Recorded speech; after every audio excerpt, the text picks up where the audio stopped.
All right, everyone, this is Dr. Shiva Ayyadurai. We're going back to part 2 now of the discussion of are you a human or are you a robot? And part 2 is really going to focus on a discussion of what is artificial intelligence. And let me just go back and review what we had discussed in part 1. So everyone is brought up to speed, and you can actually go, if you go down to the feed, you can actually go see what part 1 was. But here's really what we want to talk about. So the question before us is, are you a robot or are you a human? And as I shared in part 1 and in the tweets I've been putting out, the deep state wants you to be a robot. And a robot, as we discussed, is something that simply takes an input and spews out an output. That's what we're talking about, what a robot is. And what we talked about is that an intelligent person has a goal, and that goal drives all your actions in terms of making decisions. It involves a sensor and involves the ability to handle disturbances. So we'll talk about that. But this is, in my view, one of the most profound subjects. And as a part of this, I'm going to essentially share with you a lecture, a podcast that I did, and you can just listen to it. It's a great podcast. Some people have said it's probably one of the best podcasts that I've ever done, or for that matter, that they've seen ever out there. And it's really about what is artificial intelligence. It's a field that I've studied and done work with probably for around 25 years. So we're going to talk about that. But just for those of you who did not see part 1, which is out there, I'm just going to review. The educator in me wants to always review so we get an idea what's going on. Just before I do that, very quickly, people always want me to talk about what we're doing, in our campaign for U.S. Senate. So I'm going to talk a little bit about that.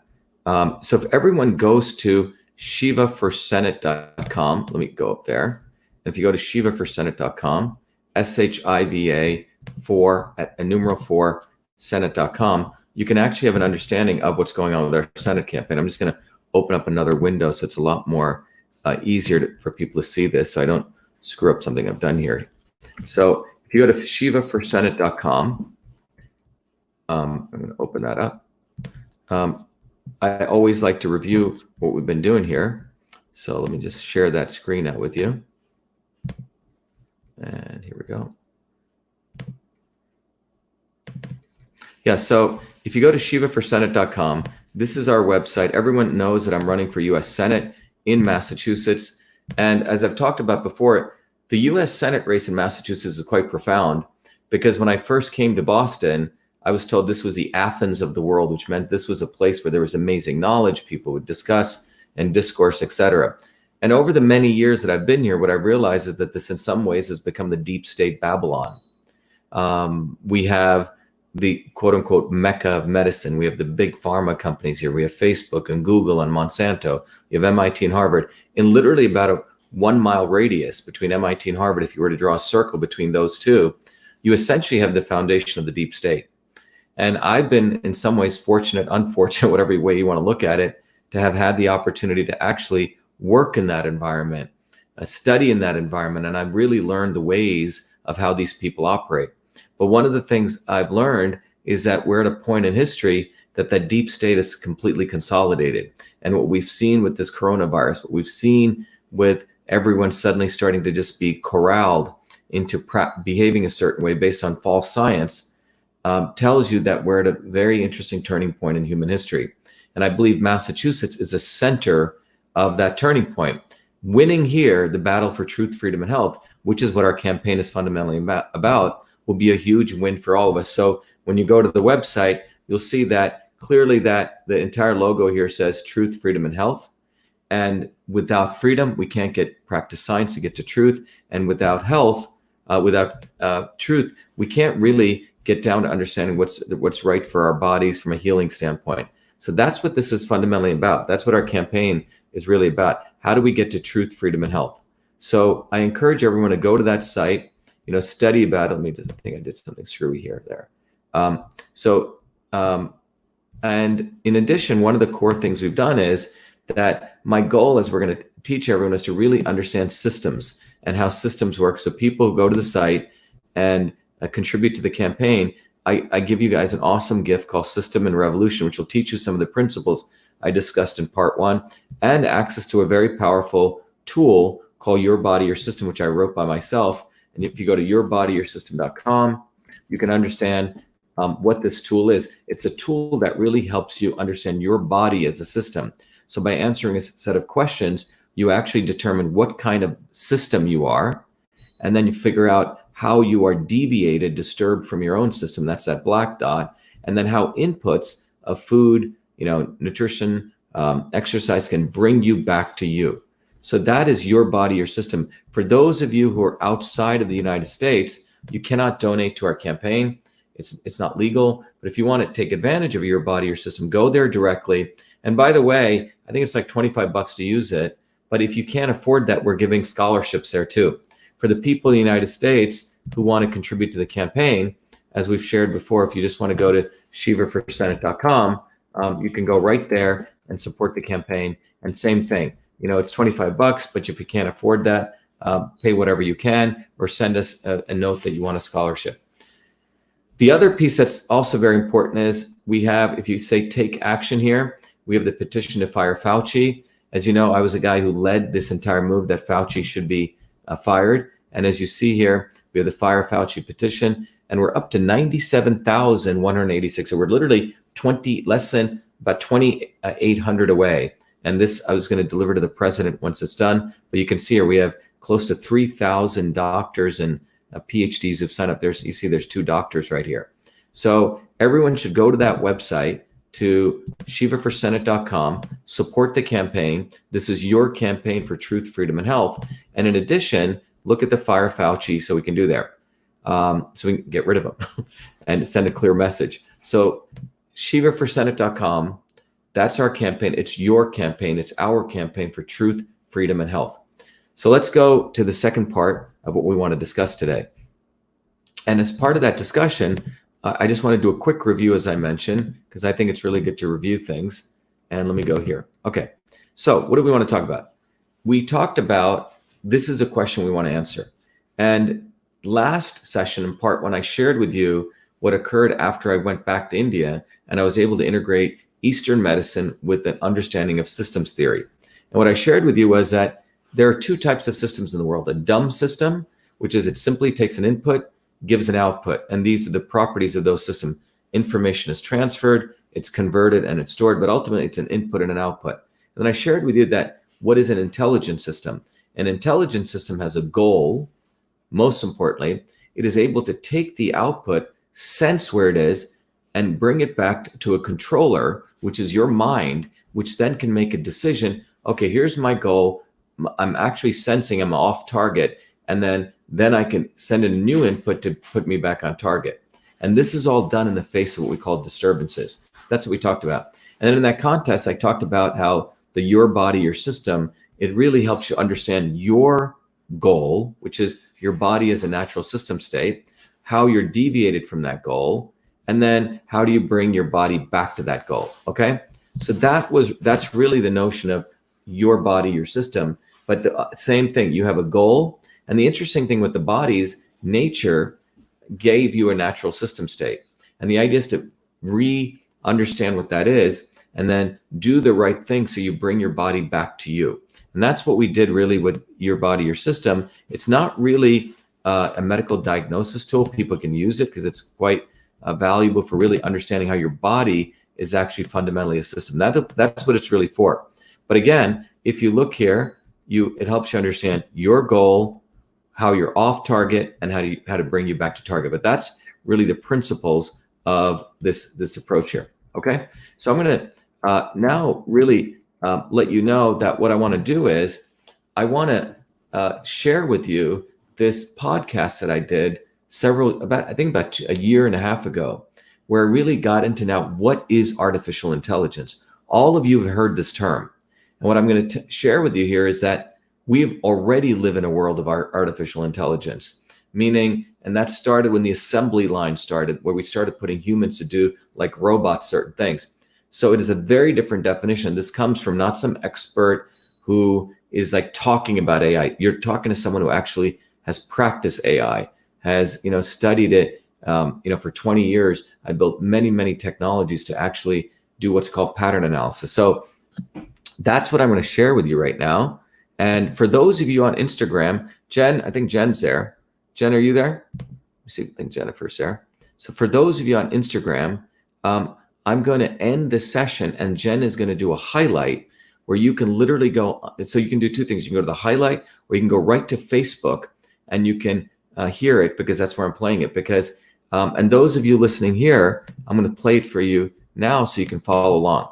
But it's a great podcast, and you're really going to understand what is AI, and are you a robot or are you not a robot? Let me see if Jen's there. Jen, are you there with us?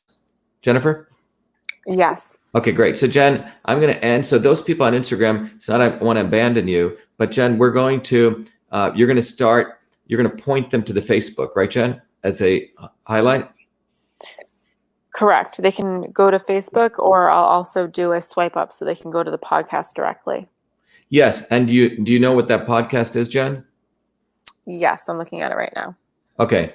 On YouTube. Yeah, it's the one that is on AI on the Be the Light one. Okay, episode 3. Okay, so anyway, people on Instagram, I wish you well. Jennifer will take care of you, and you guys will be able to see it out there. So there we go. Let me end this right here. I think it's already ended. Okay. All right, so people there, we're ending it there.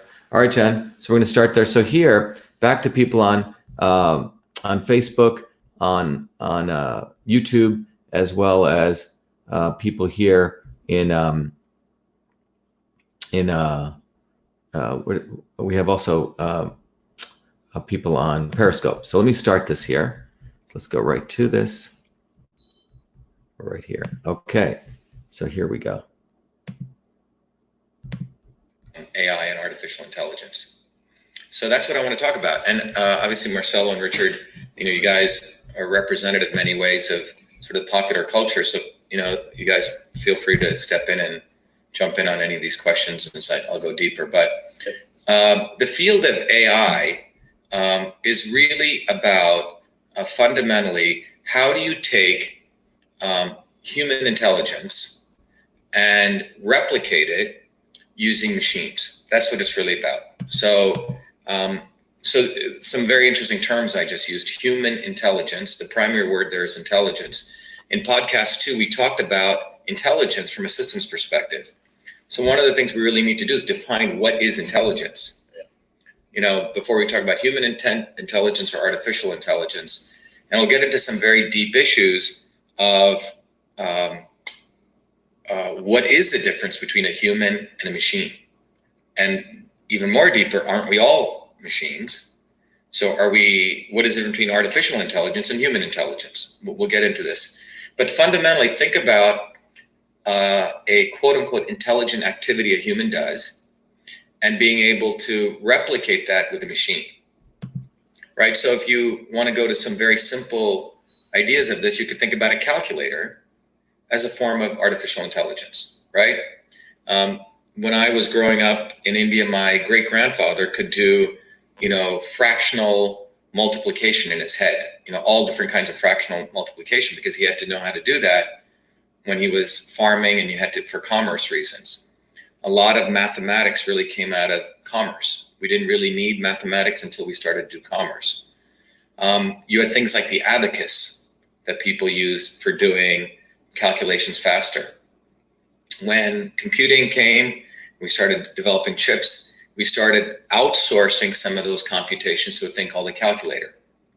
And so the calculator could do, 3,225,215 times 10,315,235, those kind of things fast. Now we could do it by paper, but we outsourced that kind of computation, which was a human intelligent activity, to a machine. So you can think about a calculator as a form of a machine that was able to do those kinds of computations. It was a form of AI. So what is AI from a technical perspective, and when did it really start taking off? There's a field called cybernetics, which came out during the 20s, 30s, in that period, and led by a guy called Norbert Wiener. There were many other people, if you go to MIT and you walk down the halls, when I first came to MIT, called the Infinite Corridor, there's a picture of this guy who looks like your typical nerd professor. He has a goatee, glasses, a little bit of a paunch belly, and a suit. And that was Norbert Wiener. Norbert Wiener is known as the father of cybernetics, or modern AI. And Norbert Wiener is the one who started looking at the human body, or the human being, as a multi-tiered system. It's an electrical system. We have electricity running through it. It's a magnetic system. It's an electromechanical system. It's multiple systems. And the idea was, could you start building an engineering field, and how you start developing machines which could replicate human function? And that was the field of cybernetics. And cybernetics brought in many, many different disciplines, not only physics. It started bringing in a whole new field called information theory, led by a guy called Claude Shannon. It also brought in the field of systems theory, general systems theory, thermodynamic theory. But it was an exciting period because it brought together many, many different fields. Because if you're going to recreate something like the human being, you have to bring in multiple fields. And so, interestingly enough, after Norbert Wiener really pioneered this field, he wrote a number of essays talking about how horrible artificial intelligence and cybernetics would be for humanity. What types of machines were they building back then in the 20s and 30s? Yeah, so they were trying to do large-scale computing machines, right? They were starting to get into vision systems. So one of the early problems in artificial intelligence was vision. So think about it this way. I've used this in many of my examples when I try to explain what pattern recognition is. AI has become a buzzword, but the real technology behind AI is a field called pattern analysis, or pattern recognition. So let's think about Richard and Marcel are out, a bunch of cavemen, sitting around a fire, and the snake comes at you, okay? Well, you have two choices: run, or let the snake pass by. So how do you make that decision? There's also a field called decision theory. In fact, MIT had a whole lab, still has a lab, which just recently emerging, called Laboratory for Information and Decision Systems, LIDS. So the fundamental thing is, how do you make a decision? Snake is coming at you. How do you make a decision? Well, human beings over many millennia developed a way to, sit quietly. If a snake came, it's not poisonous, or flee or beat the hell out of the snake, right?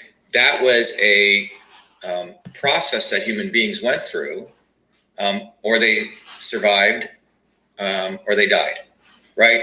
So there was something in the human brain which helped us do this well. And it probably, it went something like this. A snake came at you, which had a diamond head, right? And you thought it was a nice pet. You pet it, it bit you, and you died. Okay, so you died off.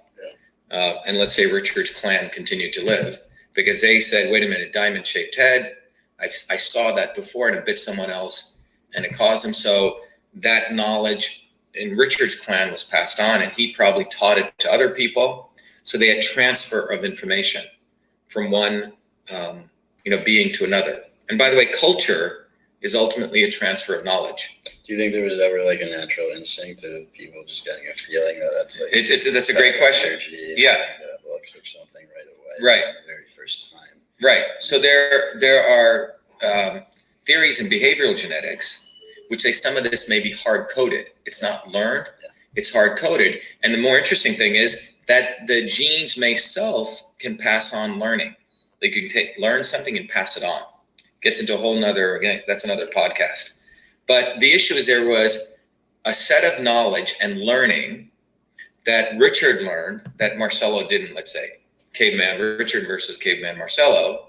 And that was passed on. So people got very good at identifying poisonous snakes and non-poisonous snakes. And they made a decision. Those decisions were made, right?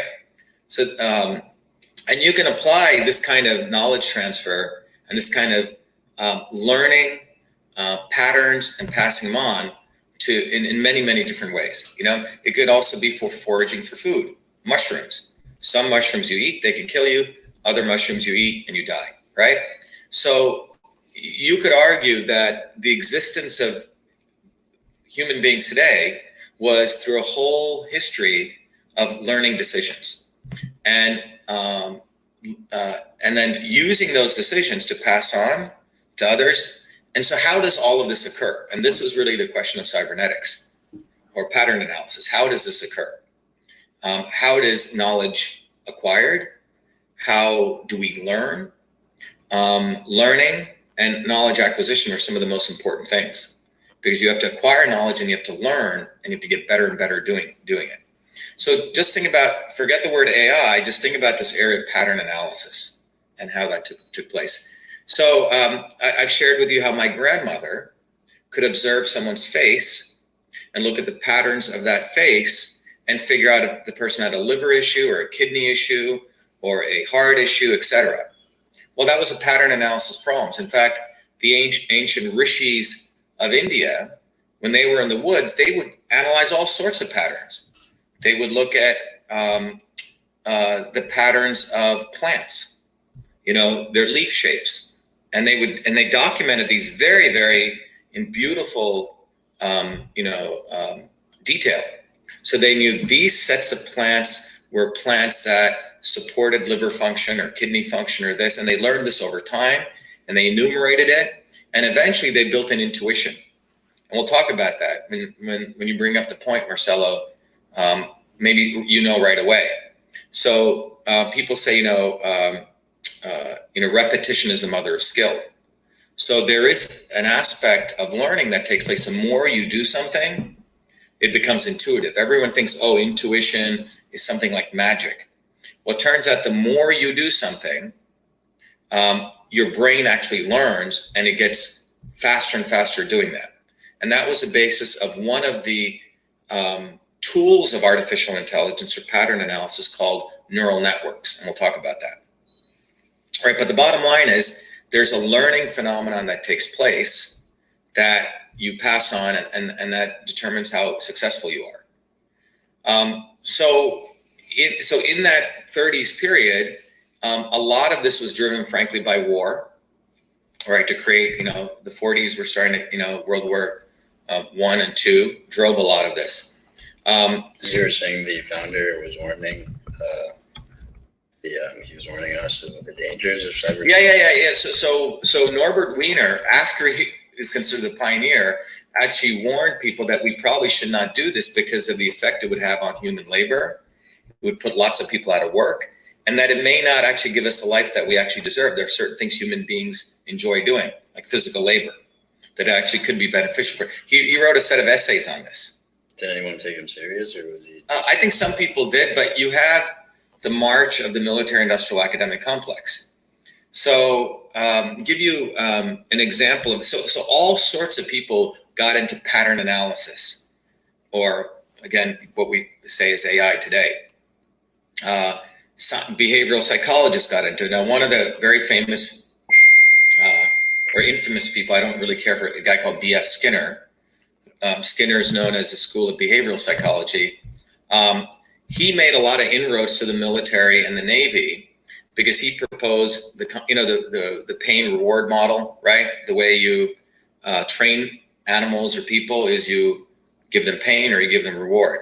Yeah. So when people are designing missiles to go from point A to point B, remember, if you launch a missile from point A, you want it to go exactly to point B.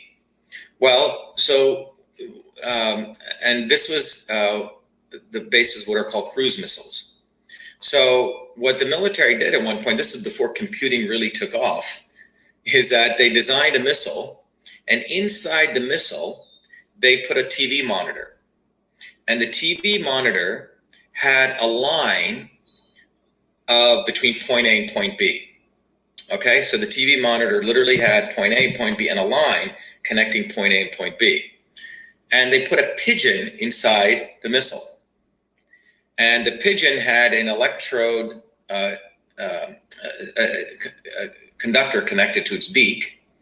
And the pigeon was taught and by the way, so you had the actual line where the missile should travel, and then through a gyroscope where the missile was actually going. Yeah.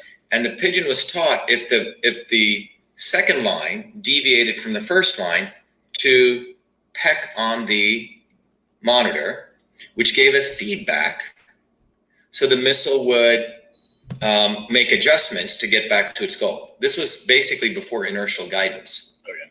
All right, so basically they were using a learning algorithm. In this case, the algorithm was a pigeon. It wasn't on a computer. And this is how they did before we had inertial guidance. And now we have more sophisticated stuff, right? With a cruise missile, we actually are mapping the terrain, and the missile is all automated. And that's a form of artificial intelligence because it's following a pattern.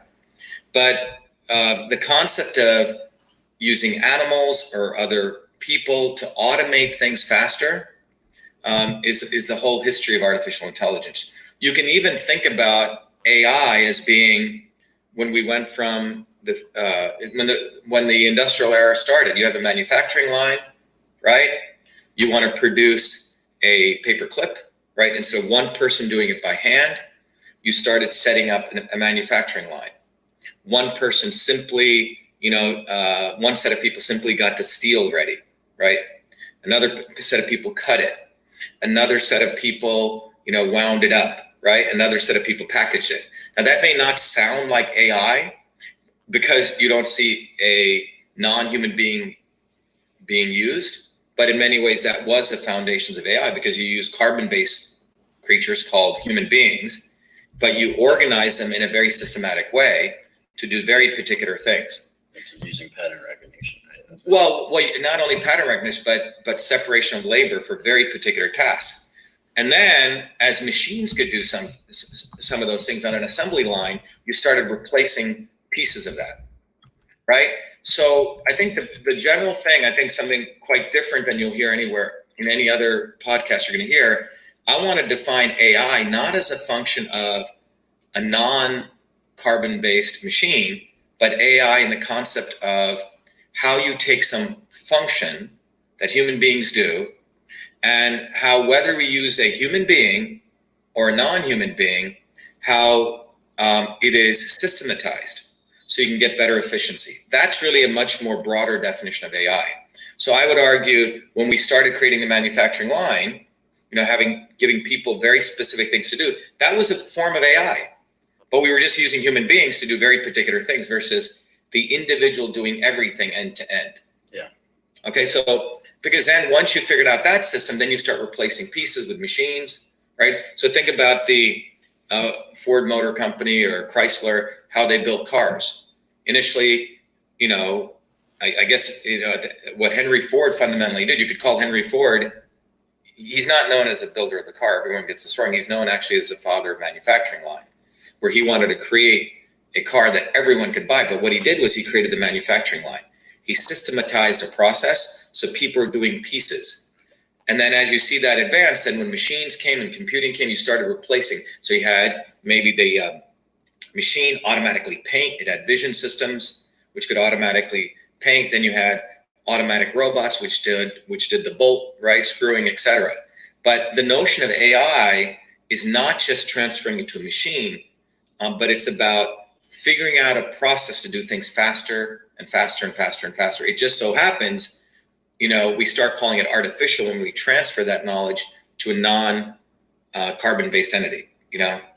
But we have to look at it really at the history of it, and that's what cybernetics was doing. So, when I saw my grandmother look at someone's face and understand that face and be able to say, that person has this issue, and then she would make a decision of what combination of herbs to give that person to get them to the path to healing, that was pattern analysis.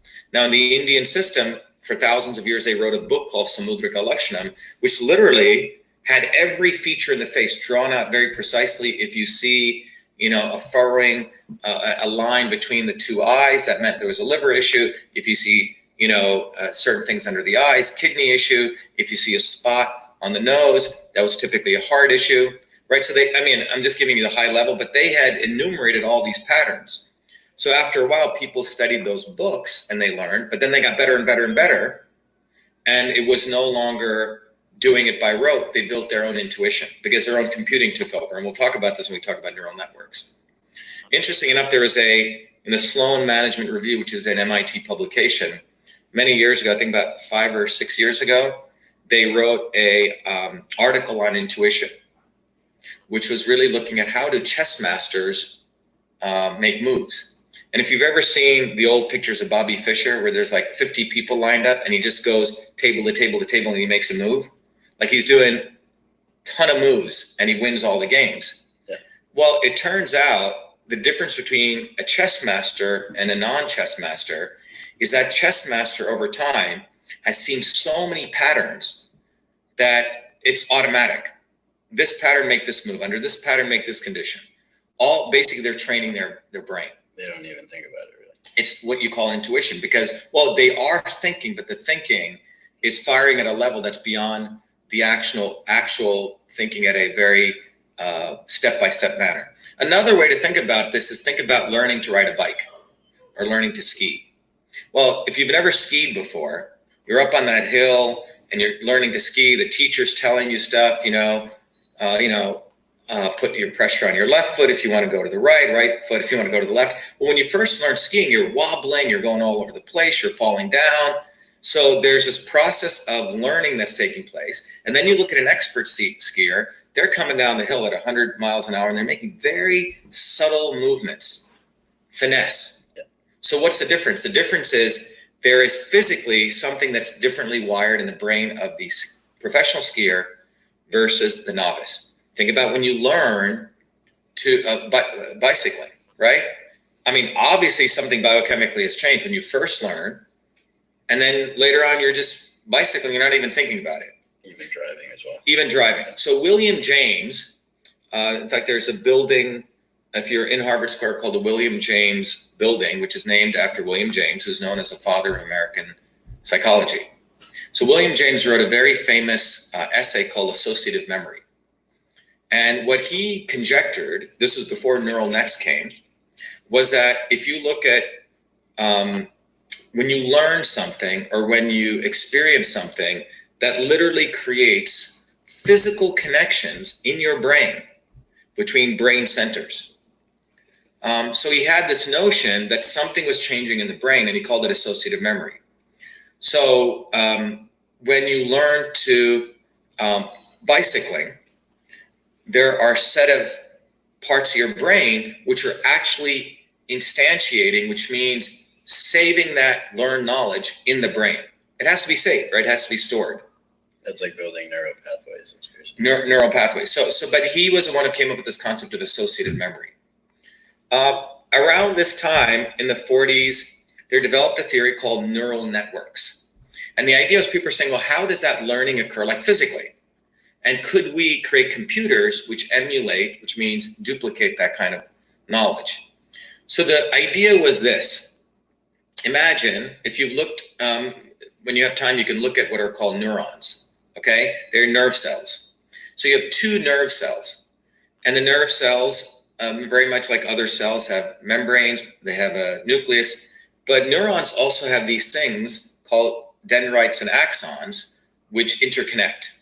Okay, well, there's a sheath called a myelin sheath, which covers, the extensions of the neuron.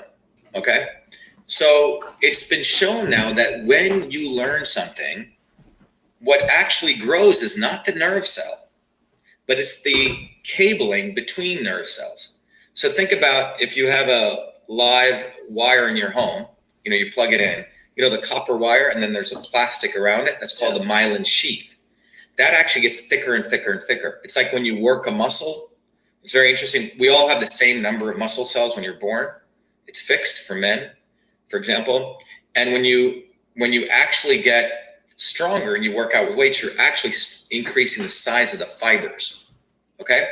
So it turns out the myelin sheath, when you experience something, is actually getting bigger. So among groups of neurons, the interconnections, we talk about interconnections in podcast 2, is literally growing. It's not the nerve cells are growing, but the interconnections between the groups of neurons actually grow. And getting stronger. And getting stronger. So the connection strength between neuron 1 and neuron 2, let's say there's these two neurons hanging out in your brain of, many, many neurons, billions of neurons, and these two neurons are involved in learning you to bicycle. Well, the connection between those neurons, as you practice day 1, practice day 2, there's actually a physical part of your brain that's actually getting stronger. It's the connection strength. So what scientists did was they said, well, could we do this on a computer? So that was the beginning of what are called ANNs, artificial neural networks.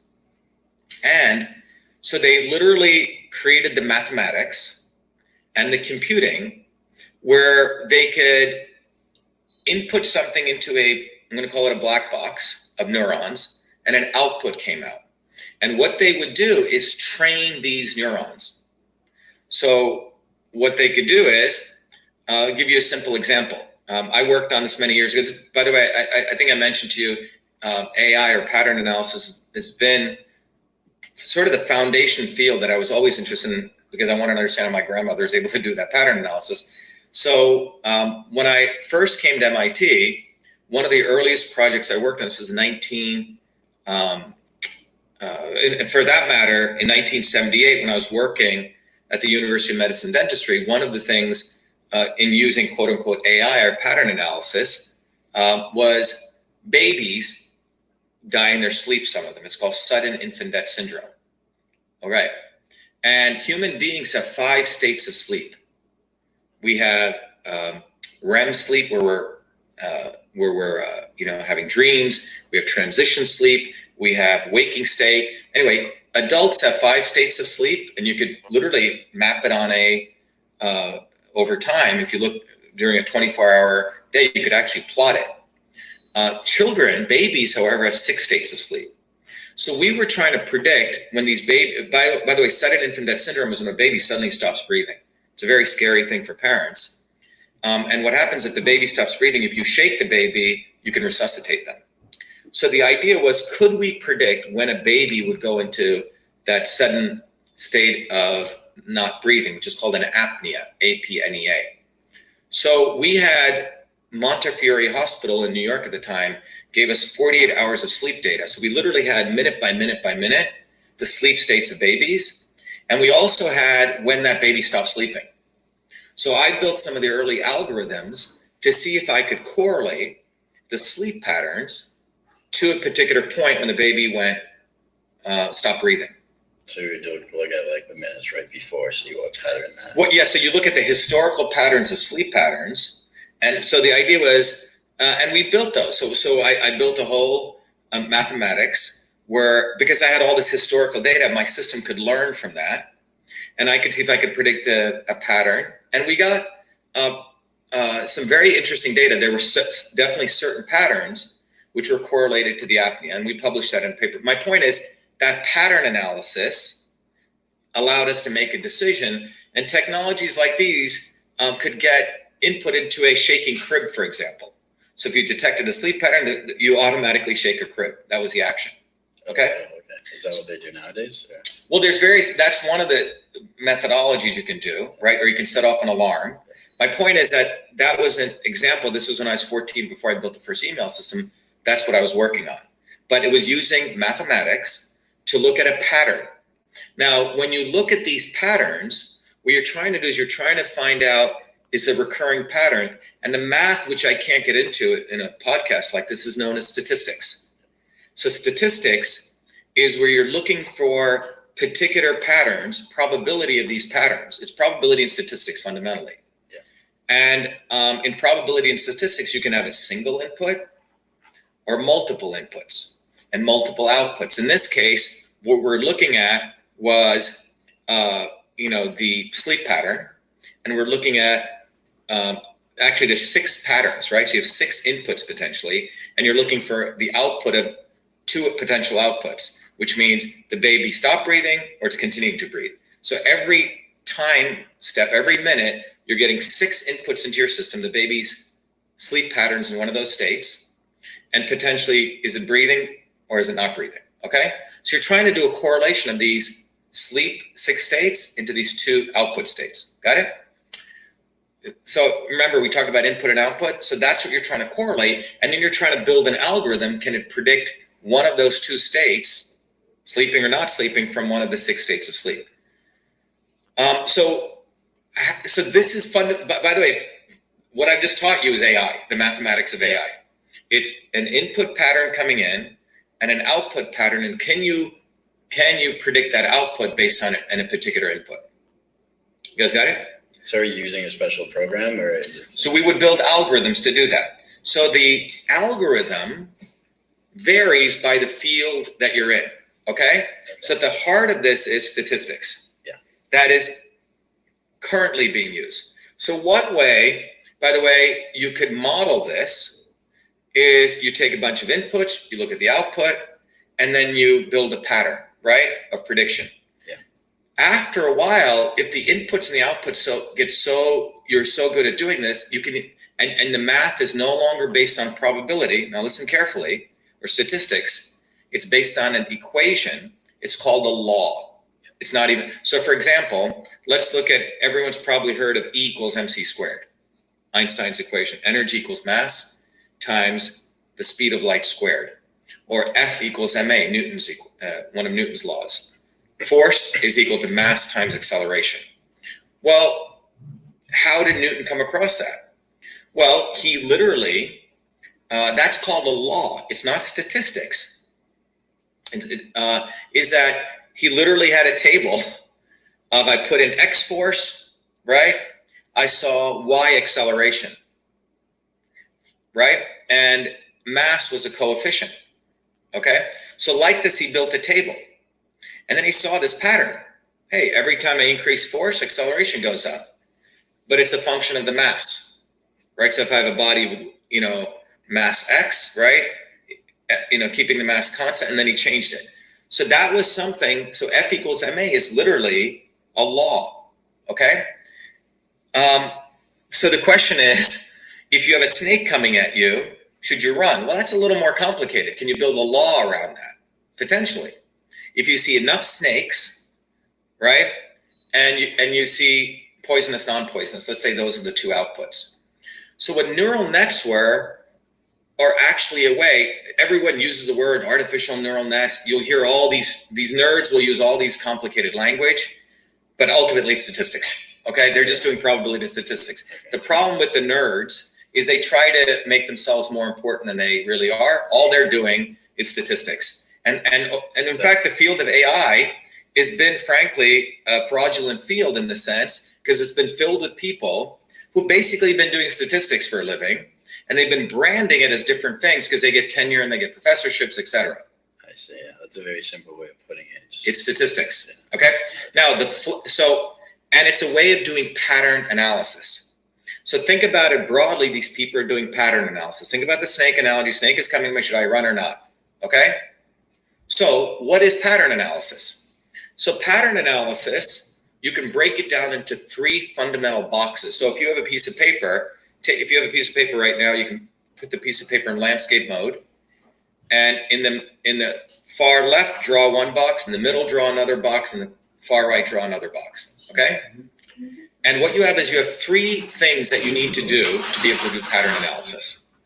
And I'm basically teaching you what you probably would not have the opportunity to learn if you took a course at any of these big universities. They make it so complicated that you'd probably leave because they made it so complicated. But part of my doing these podcasts is make stuff simple, because I believe academics have a racket out of making things complicated. But those 3 boxes. So the first box on the left, you can put in the word feature extraction. I'll tell you what that is, feature extraction. The middle box, you want to put in the word clustering. And the box on the right, you want to put learning. Okay? Feature extraction, far left box, clustering, and learning. So let's go back to the snake coming at you. Okay? What is feature extraction? Feature extraction is called the art of pattern recognition. It's the art. Clustering is, once you get features, how do you cluster them into different groups? And learning is, how do you learn from those clusters? Now, what I just said probably doesn't make sense, but it will shortly. So I'll give you an example so you can see. This is many, many years ago. For example, the CIA and the NSA and the government, and you should listen carefully, has lots of tools out there. We have cameras everywhere. They can take someone's picture and they have it saved and they do facial recognition. Okay? So if you look at someone's picture, how do you know that's this person or that person? Okay? How do you determine that? This is quote unquote AI or pattern analysis. Well, one way you could do it is you take a photograph. So think about you take a photograph with your high definition iPhone. Well, think about that when you take that picture, it's 1,000 pixels by 1,000 pixels, okay? In full color, which could be, 64 bits of information. A lot of information is in one picture. Well, so if you think about 1,000 by 1,000, so what is that? 1 million little cells, and each little pixel has color information in it, right? So you could build a database, a huge database of everyone's image, which would cost you a lot of information to store. And then you could start applying image analysis filters to do that, right? Well, that's the way people are doing imaging. But there's a simpler way to do this problem if you follow these things of feature extraction, clustering, and learning. So let's say you wanted to take a picture of someone and your pattern analysis or your AI job, Marcelo and Richard, let's say you guys were hired as AI engineers, build me a system that could take someone's picture and tell me, are they Chinese? Are they African American? Are they, Caucasian? Are they whatever race, right? How would you do that? Well, one is you could take the images and do some really hardcore analysis. But if you take the feature, so first step is feature extraction. So it turns out you don't have to save 1,000 by 1,000, 1 million pieces of data. It turns out that the art of pattern recognition is extracting a few set of numbers that you could reuse in the clustering process. So what they found was you could take the distance between the eyes. How many numbers is that? Just one number. Yeah. You could take the distance between the lips, another number. The distance between the tip of the nose to the bottom of the chin, another number. The distance between the ears. Like this, you just need 10 numbers. Okay? These are called features. They're not having to store every little pixel, every image. You're getting the picture, and then you're doing what's called feature detection. You write algorithms that can find where the ears are, and you say, okay, the distance between the 2 ears is 5 inches. Save that for Marcelo. The distance between Marcelo's eyes is 3 inches. Okay? So those 10 features are enough to determine your race? Well, first you save those 10 features, right? So now you have a big database of people's features. All right? Then you start doing clustering, meaning you start saying, oh, the Caucasian people all have this distance measure. So you basically have think about an Excel spreadsheet, right? Imagine for every person you have 10 numbers. So you have an Excel spreadsheet. So if you say, oh, when they have this distance statistically between their ears and this distance between their eyes, etc., they look like they're Caucasian. When they have this distances, they look like they are Chinese, because you can store this up, right, in a huge database. So are humans making those? Yeah. So you would initially create what's called a training set. Okay. And so that training set would be used to cluster. So think about a cluster is like, imagine you're looking up in the sky and you see a couple of big clouds, right? Those clouds are called clusters. So one big cloud is the Caucasian cluster.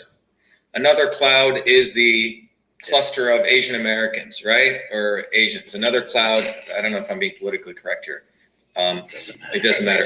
But whatever it is, you have these clusters, and in those clusters, you have the data points of people who are fitting certain measures. You already know a Chinese person, and then you look, so that's the clustering. Yeah. So you're just putting people into those clusters because you know they're Chinese, and then you do a learning. You say, wow, isn't this interesting?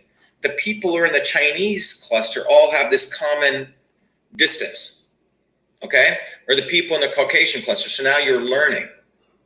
So, right? So first you identify features. You already know this person's Chinese, so you're putting them into these clusters. And then you write algorithms which measure these distance measures. It's called similarity distances, which is basically statistics. That's interesting that you say the art of what did you say? The art of AI or the art of pattern recognition is because you would think is feature extraction. It's all it is. It's called feature extraction because one guy may figure out these 10 numbers. Another guy may say, I'm going to store all 1,000 pixels. Yeah. Right? Another guy may say, I'm going to store 50 numbers. Yeah. Right? So the art is what's the minimum, because the minimum set of features you get is going to make your computing faster. Right? So obviously in law enforcement, they probably want feature extraction done really fast. Yeah. So if you're doing, you need more computing power, etc. So feature extraction is the art. What are the right features? Clustering is you have some ability to, because you have some a priori knowledge, which means knowledge that exists. And then the learning is you're saying, oh, look at those distances between, for those features, they all seem to have this pattern. You follow? Yeah. So in this case, the input to your system, so eventually how would you create an AI system? You take a picture, right? Run it through your feature extraction module, which is the first module on the left, which takes a picture, calculates these distances, 10 numbers, feeds those 10 numbers to your clustering process, which stores them. And then your learning process says, oh, it does the analysis.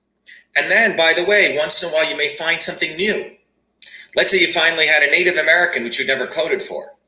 That would say, hey, this is a whole new cluster. And then you're learning and say, well, what's new about this Native American cluster? And then you would learn and you would put that back in your algorithm. So there's feedback. This is, I basically taught you AI. That's it.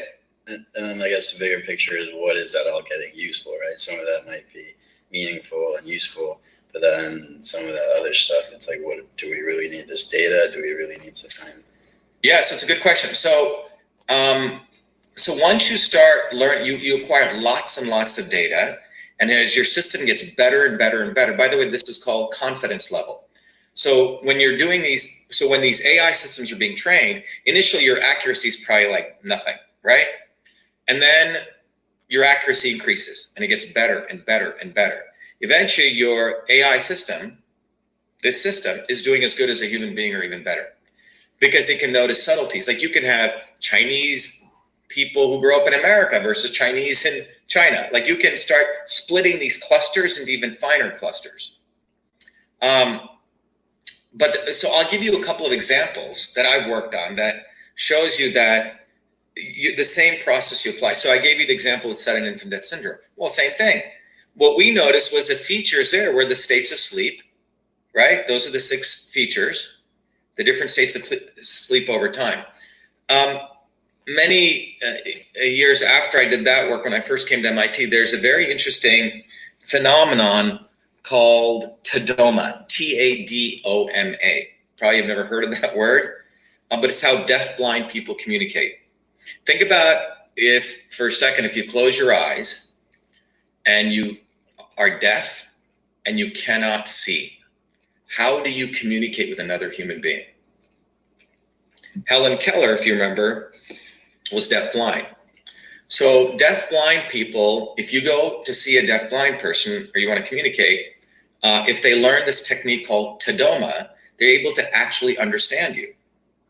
And there was a speech processing group at MIT in 1983, and MIT used to have this thing called UROPS, Undergraduate Research Opportunities Program. I think I mentioned to you in podcast 1 how I worked with Chomsky to understand the caste system when I first came in. But one of the other UROPS I did was to understand how TADOMA worked. Again, I was very interested in understanding pattern analysis. So here, what happens is in TADOMA, the deaf-blind person takes their hand and they put it on your face. Okay. And interesting enough, they put it on your face, so they're actually getting different signals. And the purpose of our research project, there's a guy called Nat Dorlack, which was the faculty sponsor, and I was working with a graduate student called Greg Scarda, who was doing this for his master's thesis, and I was just helping these guys out, doing the signal processing. So the idea was to find out, what are these people listening to? Because they're actually able to understand you. Is the other person talking? The other person is talking. Okay, so they're...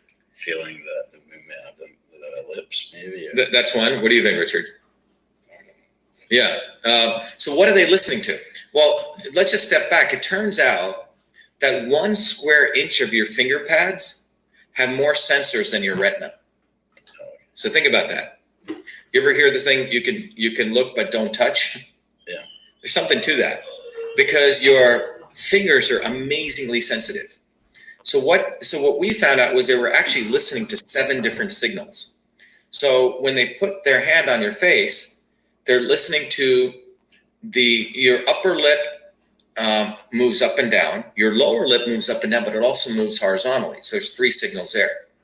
They're actually able to sense where your tongue is, the position of your tongue on the palate. Okay.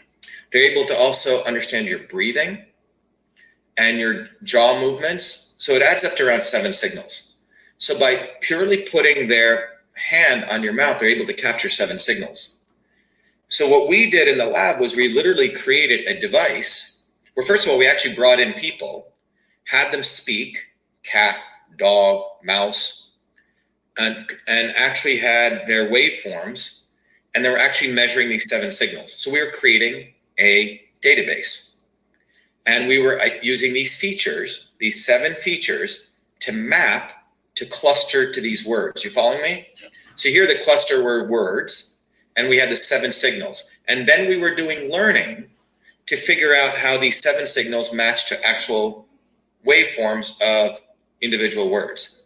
So as you did more and more and more of this training, we literally had one of the guys in the lab had actually built a retainer. It was a very interesting retainer you put into people's mouth, and the top of the retainer could measure the tongue position. So we knew where every tongue position was. We knew the waveform of their breathing, the upper lip movement, the lower lip movement. We had all these 7 signals just with what that person was doing. Then we were matching those 7 signals to the words. So here the signals were 7 waveform signals being matched to, 20,000 words in the English dictionary. Okay? So they didn't have to do all that to learn that. So how did they learn it? Well, they were doing, so the human brain, so the thing is, great question. So the human brain is doing this learning, and we were doing this learning on a computer. Yeah. Okay. But how did they learn it in the first place? Well, so how is a brain doing that? So there's different theories about learning. One of the modern theories is that the brain actually has computing centers. Like it actually has computing. And it actually may be framed around an artificial neural network. That you give it an input and you give it an output. Give it an input, and you give it an output. So for example, when you're learning to ride a bike, you're learning and you say, oh, when I distribute my weight that way, I keep going forward. Oops, when I do that, I fall. Yeah. So the brain is getting inputs and outputs, inputs and outputs, inputs and outputs, just like those chess masters. You give them over and over and over again, they learn. And the brain learns to generalize. Okay, when it sees some other pattern that normally didn't occur, it's actually able to even learn from that. So the one of the theories is that it's through things like by the way, this is called multi-level nonlinear regression. Basically a big falutin term to mean your brain is doing probabilistic calculations and it's learning and learning and learning. So it turns out that, again, repetition is the mother of skill. I think I mentioned to you that I think there's some guy wrote a book, I don't know who it was, if you want to learn something, do it 10,000 times. So if you want to learn to be a great tango dancer, do it 10,000 times. Now, some people can do it 5,000 times, some people 7,000, but there's a certain number of repetitions you have to do that you can learn. And that's, by the way, when you train neural networks, that's what you're learning to do. So for example, in 1993, I wrote a paper with a number of other colleagues at MIT on handwriting recognition. So if you, I don't know how many of you write a bank check anymore, paper check, but if I were to write you a check for $100, I put Marcelo Guadiano, and in the little box I put 100.00, and I have to write $100 XX / right. So the National Western Bank in London had funded a project that I headed up to create a neural network system to see if you could take a bank check, scan it, and could I predict the exact number, like $100? Because everyone writes different handwriting. So how did we do this? Well, first of all, we had to do the feature extraction, right? Which was to be able to read that box on the check and extract out the number of digits. That was a feature extraction. And then we had to do feature extraction for each digit, because some people just write a 1 with a straight line. Other people put a little hook on it and write 0. So how did we get all the possibilities? We actually went and got census data. Turns out the United States government saves, when you fill out a census, all your handwriting. So we had a big CD disk of all the ways people write the number 1, all the way people write the number 0, because you just needed to learn that 10 digits, right? So whenever you drew that digit, we learned the stroke sequence. So we didn't, again, have to learn all the pixels. And we saved those stroke sequences for each digit, clustered them, and we trained the system. So it got very good, right? 98, 99% accuracy, that we could figure out a 0 or a 1, et cetera. Anyway, so I built this whole system. And I remember this was in the 90s. I had to go do a demo. I was literally to Heathrow Airport from Boston carrying a huge scanner on my backpack with the computer, and we went and demonstrated it. What year is this? This is in 1993. And that paper was written in the International Journal of Pattern Analysis and Recognition. You can read it. So again, we're using the same methodology for recognizing handwriting, same methodology that's being used for analyzing Tadoma. So, for me, this was a journey starting in 78 with SIDS, in the 80s with Tadoma, in the 90s with handwriting recognition.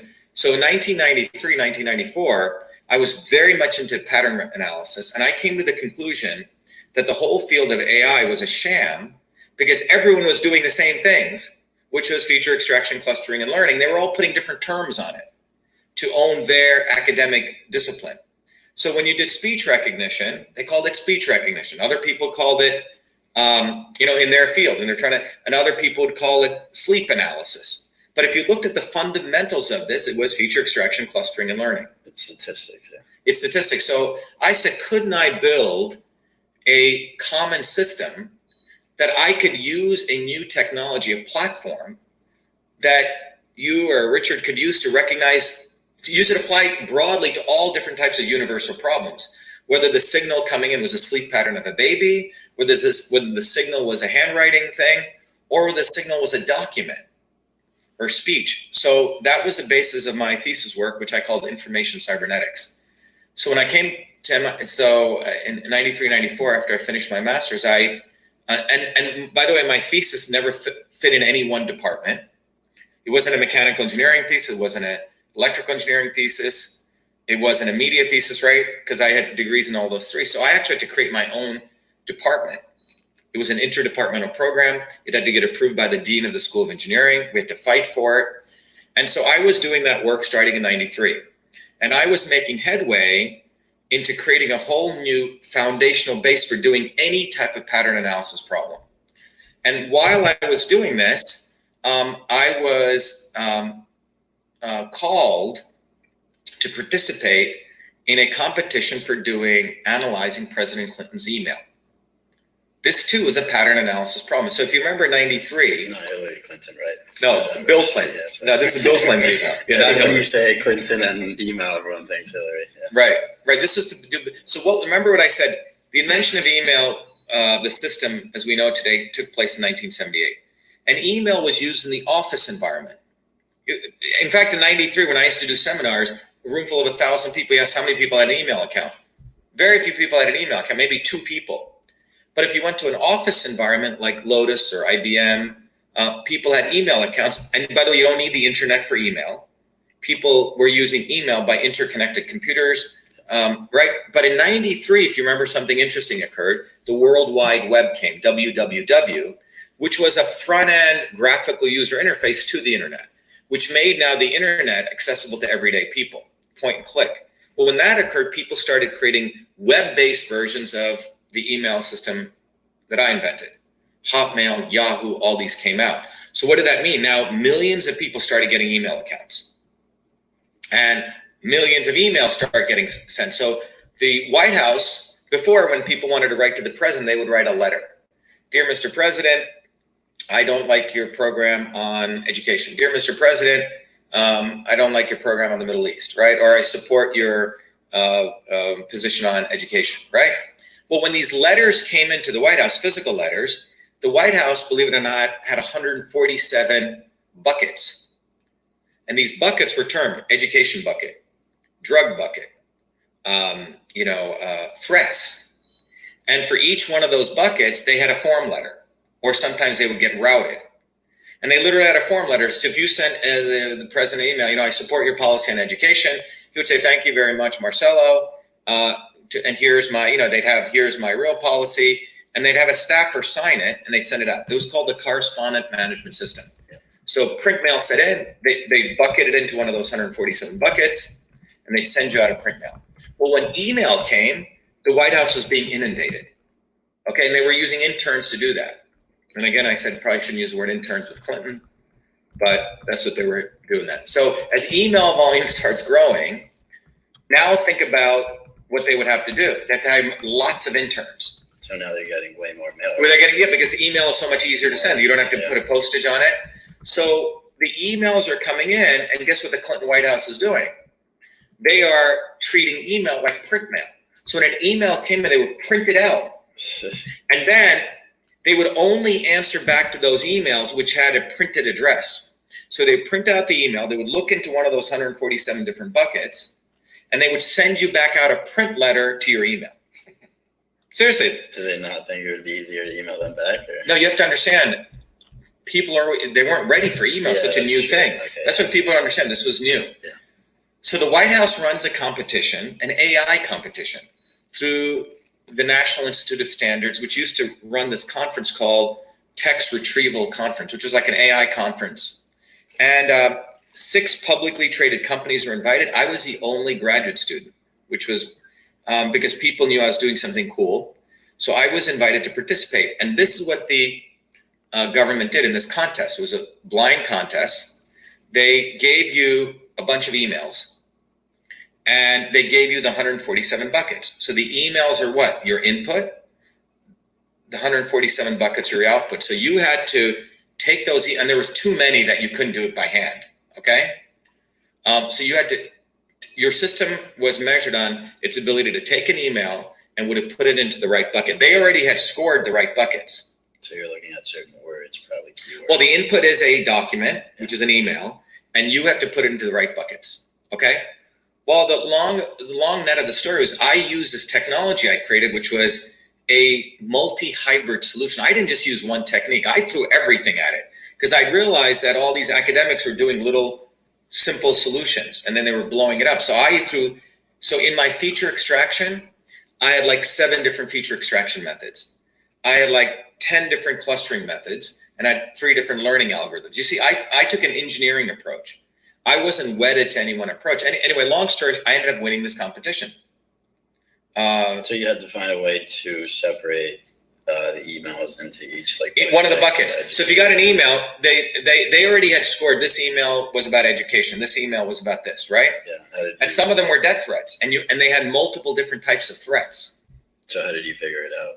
Well, so I had built a set of ways to do the feature extraction, right? And what I came to the conclusion was that every email had an attitude.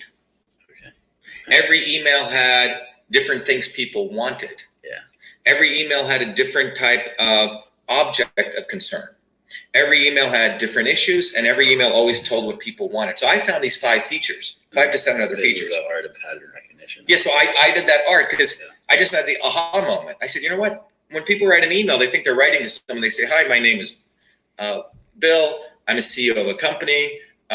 President Clinton, I really like your position on education. I'd like to know what you're going to do for small businesses. Can my son get a tour of the White House, right? And can I come and speak? People. So there were multiple issues in there. So I figured out that thing, and I started building clustering algorithms based on keyword frequency. And then I learned from that. Okay, so I built this very powerful system, ended up winning. And I, in fact, won one of the MIT, still has this award called the Lemelson MIT Awards, MIT Lemelson Awards. And I was a finalist that year with 4 other people. It was a pretty big honor to be a finalist. I think the year that I won, another guy built a flying car. Okay, so, but I was a finalist. And after I did this, my lawyer said, Shiva, you can always do your PhD. And the internet is exploding. And he said, why don't you leave and start a company for a couple of years? So I left MIT. I went to MIT and I said, look, I built this. I did it on MIT time. You have to give MIT the rights. Do you want, can you give me a waiver? So MIT said, we don't think this is going to go anywhere. You have to give them the rights because you're working under. Yeah, because I was a graduate student at MIT. Yeah. But MIT has a provision, you go to them and their technology licensing. The way MIT's intellectual property structure works is if you develop anything and you're being funded, I think I may have gotten some grant. I don't think so. I don't think I was even being funded by it. I was paying my own way through. Yeah. So, but I still was in following the ethics. I went to Lita Nelson. I said, Lita, I think I built something. She goes, I don't think this email management stuff's going to be important. Because remember, this is 93. They didn't know how big email was going to be. So they gave me the waiver and I left MIT and I started a company called Echo Mail, like the waves, because one of the areas of pattern recognition I was also doing was a military project. I was working in a lab that was interested in, by the way, when you build wings of airplanes, they're made with composite materials. And sometimes deep inside that material, some of the fibers can be breaking. So we used to send ultrasonic waves into the thing, and based on the wave that came back, could you predict what was going on without having to open up $1 billion wing or $100 million wing, wow. Right? So that's why if you look at Echo Mail, the symbols were these three waves because we're sending. So Echo Mail was the company I started, just jumped out of MIT. We had no customers, nothing. And my first customer, as I mentioned before, I went 40 times back and forth to AT&T, convinced them to use Echo Mail, and all I had was a core technology. I hadn't built the software yet. And so they started routing all their email to us, and our technology would analyze the email, bucket it, and then we had humans review it. And if they said an email was correct, we learned from that. So our system got smarter and smarter and smarter. And we would get $1.83 for every email we categorized, right? 30 cents for every email that went through the system. And I grew that to around a 250 million value company. And we sold a big piece of that. And in fact, now we're going to relaunch that company for small businesses. It's called the AI in email. But the point is that the same approach I took to analyzing email was the same approach I looked at for Tadoma, was the same approach for sudden infant death syndrome. But the foundations of AI or pattern analysis are feature extraction, clustering, and learning.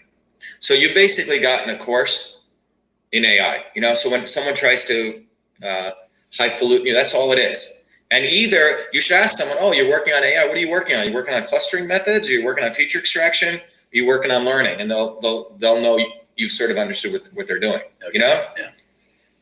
But that's what people are doing. They'll throw out big terms. I'm working on SVM. I'm using neural nets. I'm using, higher order clustering, but they're doing one of those three things. Yeah, they just try to make it more complicated. Yeah, right. But that's what they're doing. Okay. So the field is fundamentally that. So I think you fundamentally, understood the foundations of AI from a technical perspective.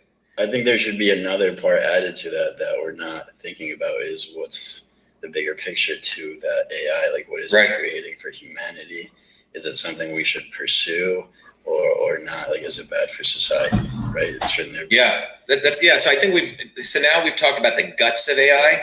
Now, I think, again, you guys should jump in on this part, because I think now let's move to what does this mean for you? Yeah. And what does it mean for the future of you? So what we're seeing is computing has gotten better and better and better. Because remember, feature extraction requires computing, clustering requires computing, learning requires computing.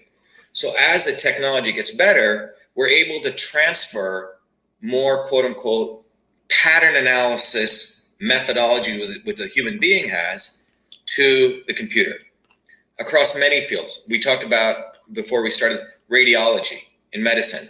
A radiologist who goes through umpteen years of undergraduate, umpteen years of medical training, another 10 years or whatever of clinical training, practice. He learns how to look at a X-ray and learns to predict, okay, does that person have a brain tumor or not, right? Well, if that radiologist can be used to train a machine through feature extraction, clustering, and learning, you've transferred knowledge. Okay? You take something like designing something. As 3D printing comes, right? As these new technologies come, can you actually take soft skills, how people do design?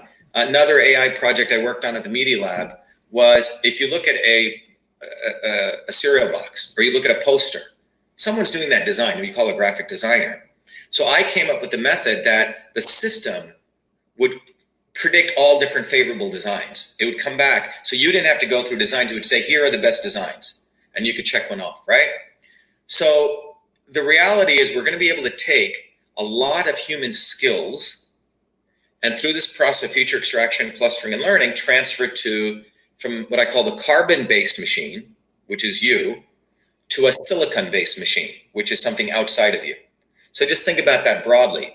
And think about it that you can, in fact, transfer potentially, depending on your viewpoint of consciousness, from your brain to a silicon-based brain. Nearly every major country is running what's called a brain project. Yeah. So what they're doing is trying to simulate, they're saying, if we get enough neurons, artificial neurons packed into a computer and create all the interconnections, could we not create consciousness? So the theory in brain sciences goes like this, and this is an age-old theory. Is it, I think, therefore I am, which means, or I am, therefore I think. Meaning, does existence precede essence, or does essence precede existence? This is a whole mind-body problem. So the spiritualists or the idealists argue, no, there's something separate from us in the physical body that gives us consciousness. The materialists argue, no, that human consciousness is a material artifact. So if you take a slug, one of those slugs, it only has about 5 neurons. Human beings have millions of neurons, and we have millions of interconnections. So the argument is that you could create a slug on a computer, or you could create a human being on a computer if you connect enough neurons and you train it. Yeah. Okay? So the theory is, if you could do that, one could argue that if you're about to die, and this is sort of a wild concept, you could transfer your state of consciousness, everything you are, to a silicon-based machine.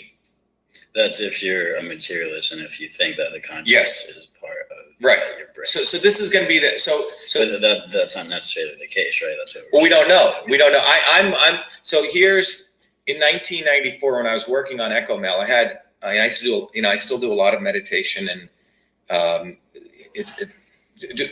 very interested in these other states of consciousness. So I got up in the middle. I was in this dream, and in this dream I was sitting at a table, and at that table across from me was what looked like a robot. Yeah. And it looked like a human being, but I knew it was a robot. And the question that came to me to answer this bigger question is, what is the difference between me and that being sitting across from me? And this is the foundational question of pattern analysis or AI. Because look, if you look at the arc of technology, let's assume one day you could create something that looks just like you, in fact, can feel, can cry, because there's a whole field of computing now called affective computing, AFFECTIV, which means computers, you can actually teach them emotions. So if you have, in fact, there's a computer that as you look at it, if you smile, it smiles back at you. So let's assume that we're going to get over all those technology hurdles, that there will be something that looks like you, talks like you, and can pretty much do everything you do. But it's not made up of, genes and proteins and blood and plasma. It's made up of something else. The question is, what is the difference between you and that? Yeah. And that's a question that came up in this dream. And the conclusion I came to was that there is fundamentally no difference, like from a mechanical perspective, or from an electromechanical perspective, from even an intelligence perspective. But the difference would be, which of those creatures has asked the question about who am I, why do I exist and where do I come from?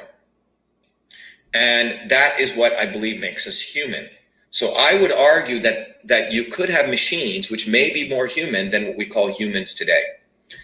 But even if the machines argued that, they would still be machines, right? This is an interesting question. So what, aren't we a machine? Like, look, my PhD's in biological engineering.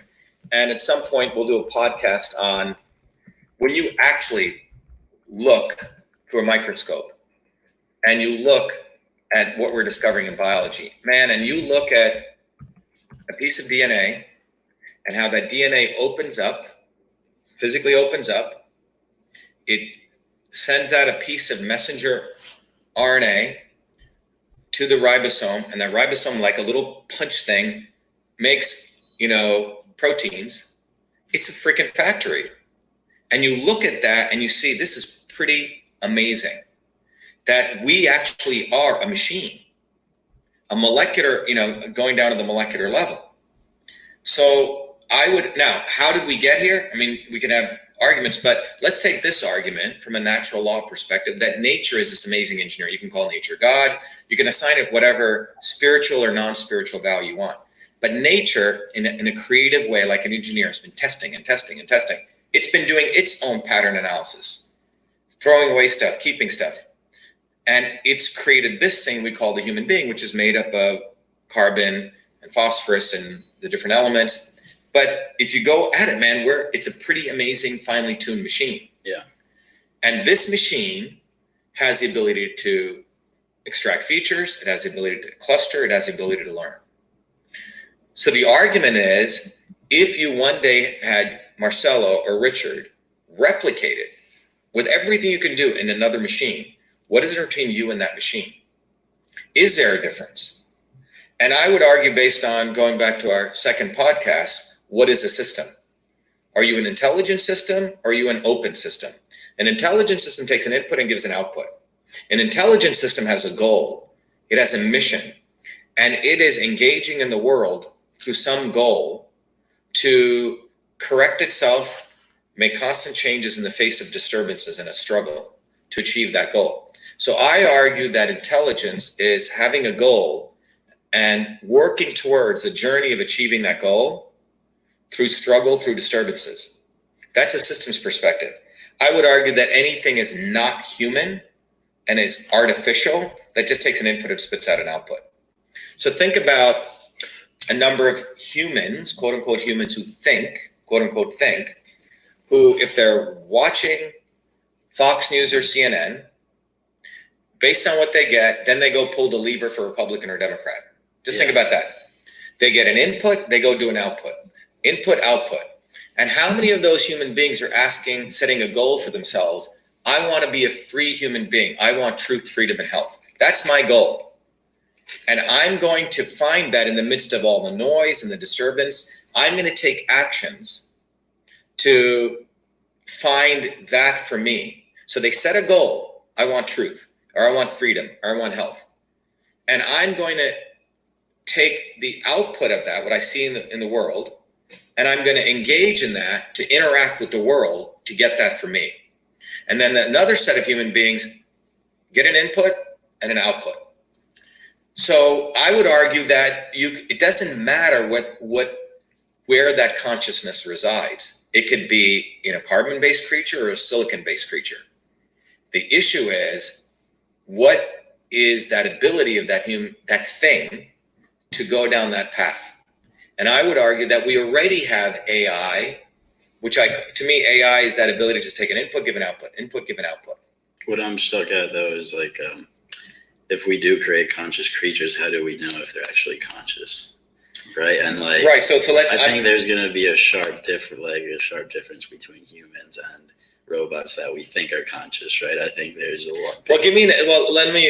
So in my definition, I would argue some humans are robots already. Yeah. Would you agree? So you look, we had this thing when we ran our campaign, as you know, called "Only the Real Indian Can Defeat the Fake Indian." Okay. It was what is it? It's like an image on some plastic which had a picture of me, picture of Elizabeth Warren in a headdress, and it said, only the real Indian can defeat the fake Indian. So I presented that to some quote unquote humans. Some humans, they saw that input, would laugh. Other humans would say, hey, what do you mean by that? I want to understand that. Other humans would freak out and start attacking us, calling us racist, calling us names, okay? Now, I would say the first and the third group are robots.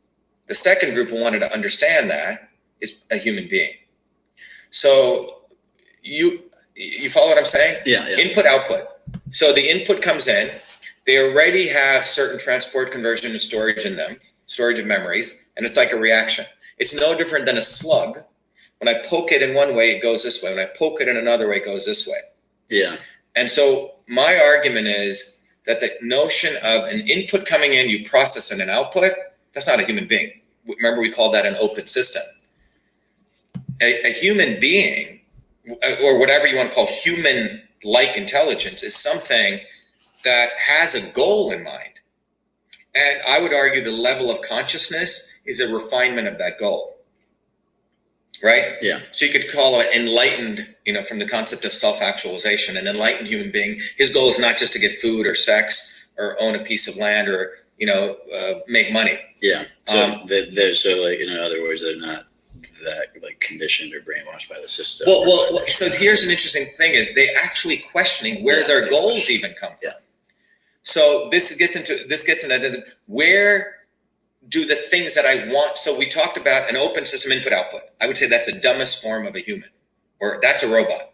You get the next one, which has some goal, and then you can get into the quality of these goals. So you have people, when I was when I first came to MIT, there were the students who'd come to MIT, and I would argue, and I give you two things. I think you and I spoke about this. I would literally see these so-called intelligent humans act like robots. In my freshman year, these young kids would come in, 17, 18-year-old kids, who looked normal. They stood up straight. They talked with a certain tenor. Didn't have any tics or weird movements. Then they would go see some professor speak, who would talk with a highly nasally voice, had some tics. He'd be flailing his arm in a little weird way, like something was wrong with him. But therefore, he must be intelligent because he's idiosyncratic and eccentric.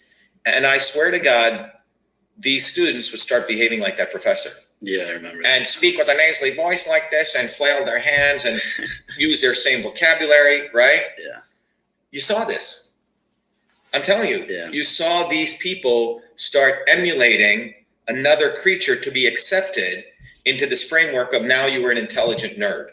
So what do you think it is that makes the person question their surroundings and step out of the box? This is a good question, Because I'm thinking maybe it's just like, I don't know, just like kind of alienating yourself a bit from not society, but like the system, maybe the TV, right? Because that's when you start thinking by yourself, right? You're not like always. Yeah, I think this is like at the heart of the AI it's question. It's almost like meditation in a way where you have to be by yourself and really truly think about where you came from and why you're here and what your goals and your purpose in life. I think to answer this question, I think at some point someone has to have some crisis. I see. Okay. Some crisis where they are forced with the loss of something that they love, or they question their own death, or I think it's out of loss is where you start asking these questions. I see. Yeah. So for me, these questions came when I saw the loss of my own innocence, where, when I was 4 years old, where I'm playing with this kid, and I go to the mother's home, where my friend, I thought he was my friend, and the mother forces me to stay outside and gives me water in a different glass and calls me Shudra, which is like calling me nigga. Yeah. Okay, in India. Because we were considered, that's when I didn't even know what's going on. That's when I considered there was this thing called a caste system. So I was open to that as a forefront, and then I learned my mom was chased away. Like, wait a minute, what the hell's going on? Human beings, there's separation. Yeah. That hurt is what forced me to start questioning everything. Like, what the hell is this? here I'm playing with this kid, and I go to his mother mistreats me like this. I'm no longer a human being. You took that path, but then there's the other path, which a lot of people take, which is almost like resentment and saying, oh, that's the way things are, so that's the way things are going to be. But you as a little boy were like, no, things can change. But I think it was my parents who had fought over that. They didn't believe in destiny. So I think this comes to the crux of the issues. Jean-Paul Sartre, he wrote a book called Being and Nothingness. And Sartre, he was one of the areas of existentialism. Existentialism basically says existence precedes essence, which means your existence, from your existence, like you're born at a certain point in time. I was born December 2nd, 1963. When were you born? November 17, 1994. Richard, when were you born? January 21st, 75. Right. So you're born at that point. So think about it. You're born, you come into this thing called the world. Now, you don't know anything that occurred before that. Let's take a non-spiritual perspective, materialist perspective for a second. Okay? And that may be an accurate approximation. We don't know, but let's assume that, right? So at that point that you were born, you are now, from the instant you were born, one could argue that your entire life, from that moment, you get all these constraints from society. So if you're born into a Catholic family, you're supposed to behave like a Catholic, you're supposed to do this, and you're supposed to do that. If you're born into a Hindu family, you're supposed to behave like this. If you're born into an African-American family in a ghetto, you behave, you see what I'm saying? Yeah. So Sartre talked about this, and he gives an example of a waiter who he sees at a restaurant, and the waiter comes to serve him, and he's dressed a certain, behaves a certain way, and he behaves like he cocks his head, all these mannerisms. And he notices all the waiters do that. Like they have to behave like that to be a waiter. So what happens is the fundamental dragon here, which we all have to slay, is that the universe or the world is trying from the instant you're born to control your existence, to minimize the infinite possibilities of what you can be to a finite set of possibilities. And the struggle of life is to recognize that the aspect of your existence is actually being an infinite human being. You are not your past. Yeah. You can be anything. And if you truly look at Marx, which a lot of people don't look at on the left or the right, they don't really understand this. Marx was addressing the human condition. In the first chapters of Das Kapital, he talks about the notion that a finite set of people, a very small set of people, get to live their dreams. And the rest of us have to be controlled like automatons. So he's already talking about artificial intelligence. So we need to move away from this thing. Artificial intelligence has been here for a long time. Yeah. And so the issue really here is that what Sartre was saying was that you don't owe anything to your past. Yeah. That what matters is the choices that you make, the goals that you set for yourself, the dreams that you have. And one of the fundamental things is that monopoly capitalism, which means the drive to purely make profit all day long, just is essential goal is to destroy the human being, because it is about maximization of profit. So why are we creating robots? Why did we create the manufacturing line? Let's go to the depth of it, the economic analysis of it. Because Henry Ford wanted to make a lot of cars for a low cost so he could maximize profit. So remember, basic accounting 101. Income, net income, is equal to revenue minus expense. Revenue minus expense. In any industry, the number one expense is labor. So you're trying to you sell a pen, this pen I'm having, for $10. It costs you $5 to make it. How much profit do I make? Okay, so how can I reduce profit? Well, I get the materials made cheaper. Materials could be one line in the expense, or I make it cheaper. Well, I go exploit someone. Maybe the material to dig up in America to make this pen costs me $2, but I can go over to El Salvador or Haiti and get it done for 10 cents. So I'll do that. And then I find out, okay, everyone's going to El Salvador for 10 cents. Well, now I'll apply machine automation that can make it for a penny. So what we're trying to do, or the capitalist model, is you're trying to lower the cost of goods, and you're trying to lower the cost of production. Yeah. So the goal ultimately, if you're dealing with a human being, you want to treat them as a commodity. Yeah. So you want to peel away any humanity that they have. So you do an assembly line, right? So you just become what you were saying, a cog in the machine, and of capital, and you lose that individualism because everything's done for the corporation. So it's or for the maximization of profit. Yeah. To be very mathematical about it, you want to maximize profit. Yeah, but I'm thinking of any huge corporation nowadays. Everyone gets so caught up in doing everything for the company. It's for the company. For the company, you have to make it grow. It's like it takes a life form of itself. It's an organism unto itself. And that becomes the most important thing in life, right? And you lose all that sense of individualism, right? And the ultimate form of this is what's going on right now. That forget even labor. There are people who just move money around all day. Yeah, they're so far removed. They're moving capital around, and they move. By the way, $600 trillion is our economy in the world. So think about every instant, $600 trillion is being moved. 600 trillion. It's unfathomable what that is, right? So we think the United States, by the way, is 20 trillion. That's our GDP. But 600 trillion is the amount of money in the economy. So that money is being moved. There are people who move money from point A to point B and make billions just from that movement of capital. They're not doing anything productive. Yeah. What you would call productive work. Labor. So that movement of capital, and there's machines now which are getting ready to do that. Okay? High frequency trading machines. So now you have algorithms competing with other algorithms. So when you really look at it, the dehumanization that monopoly capitalism affords is at that level. Yeah.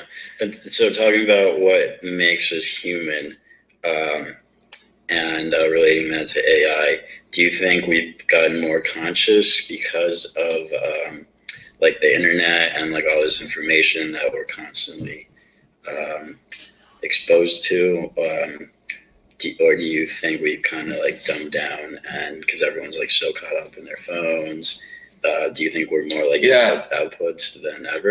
Well, let's think about it this way, right?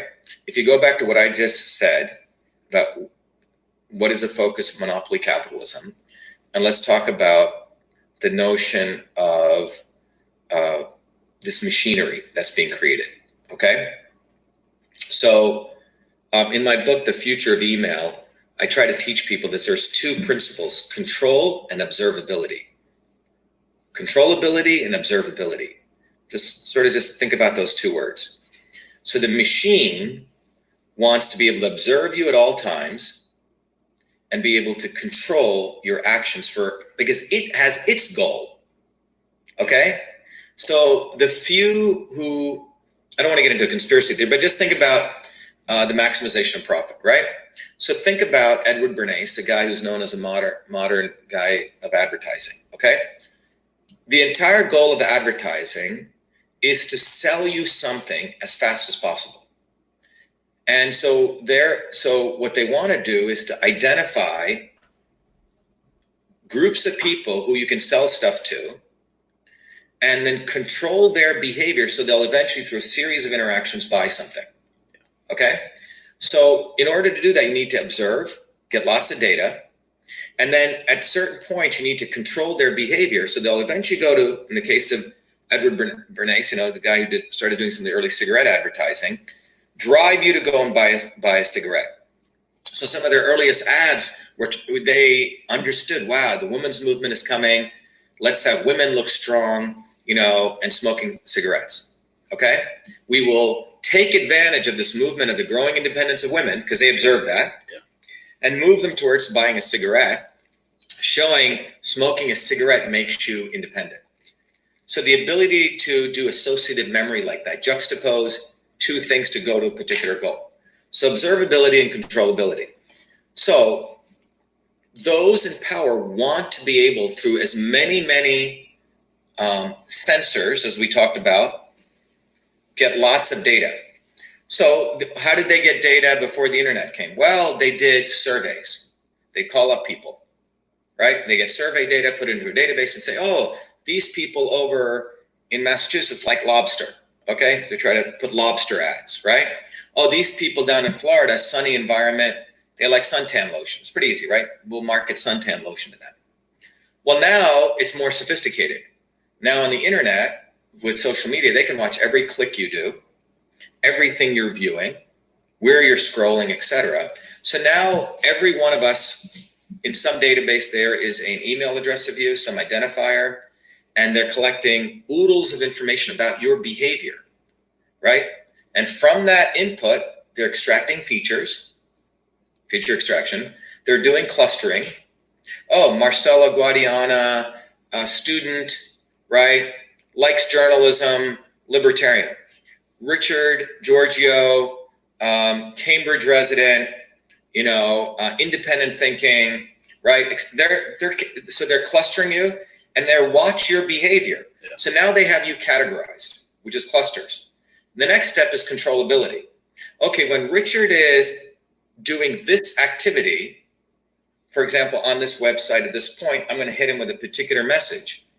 And I know if I hit Richard, like AT&T knows they have to hit people 17 times with the message and they get an output. I'm going to hit Richard 10 times, 5 times. They know it's called the conversion rate. So you are basically being modeled. Your dynamics are being known. You are basically in the larger world part of AI. Yeah. Okay? Part of a larger pattern analysis system. So how do you break from that? Well, are you a particular cluster? Okay? Are you going to let yourself be observed? Are you going to let yourself be controlled? Because ultimately, the goal here is to think of you in one of those clusters. Yeah. And then manipulate that cluster. So the idea really comes down to what about you're not in any one cluster? What about you're in many clusters? What about you're more chaotic than they understood? Hey, I may be an engineer, but I also may be a politician. I may be a writer. I may be an artist. I may be infinite. That goes back to what we were talking about earlier about breaking these boxes that people try to put you in Right. from the time you're born. And now it seems like that's the plan.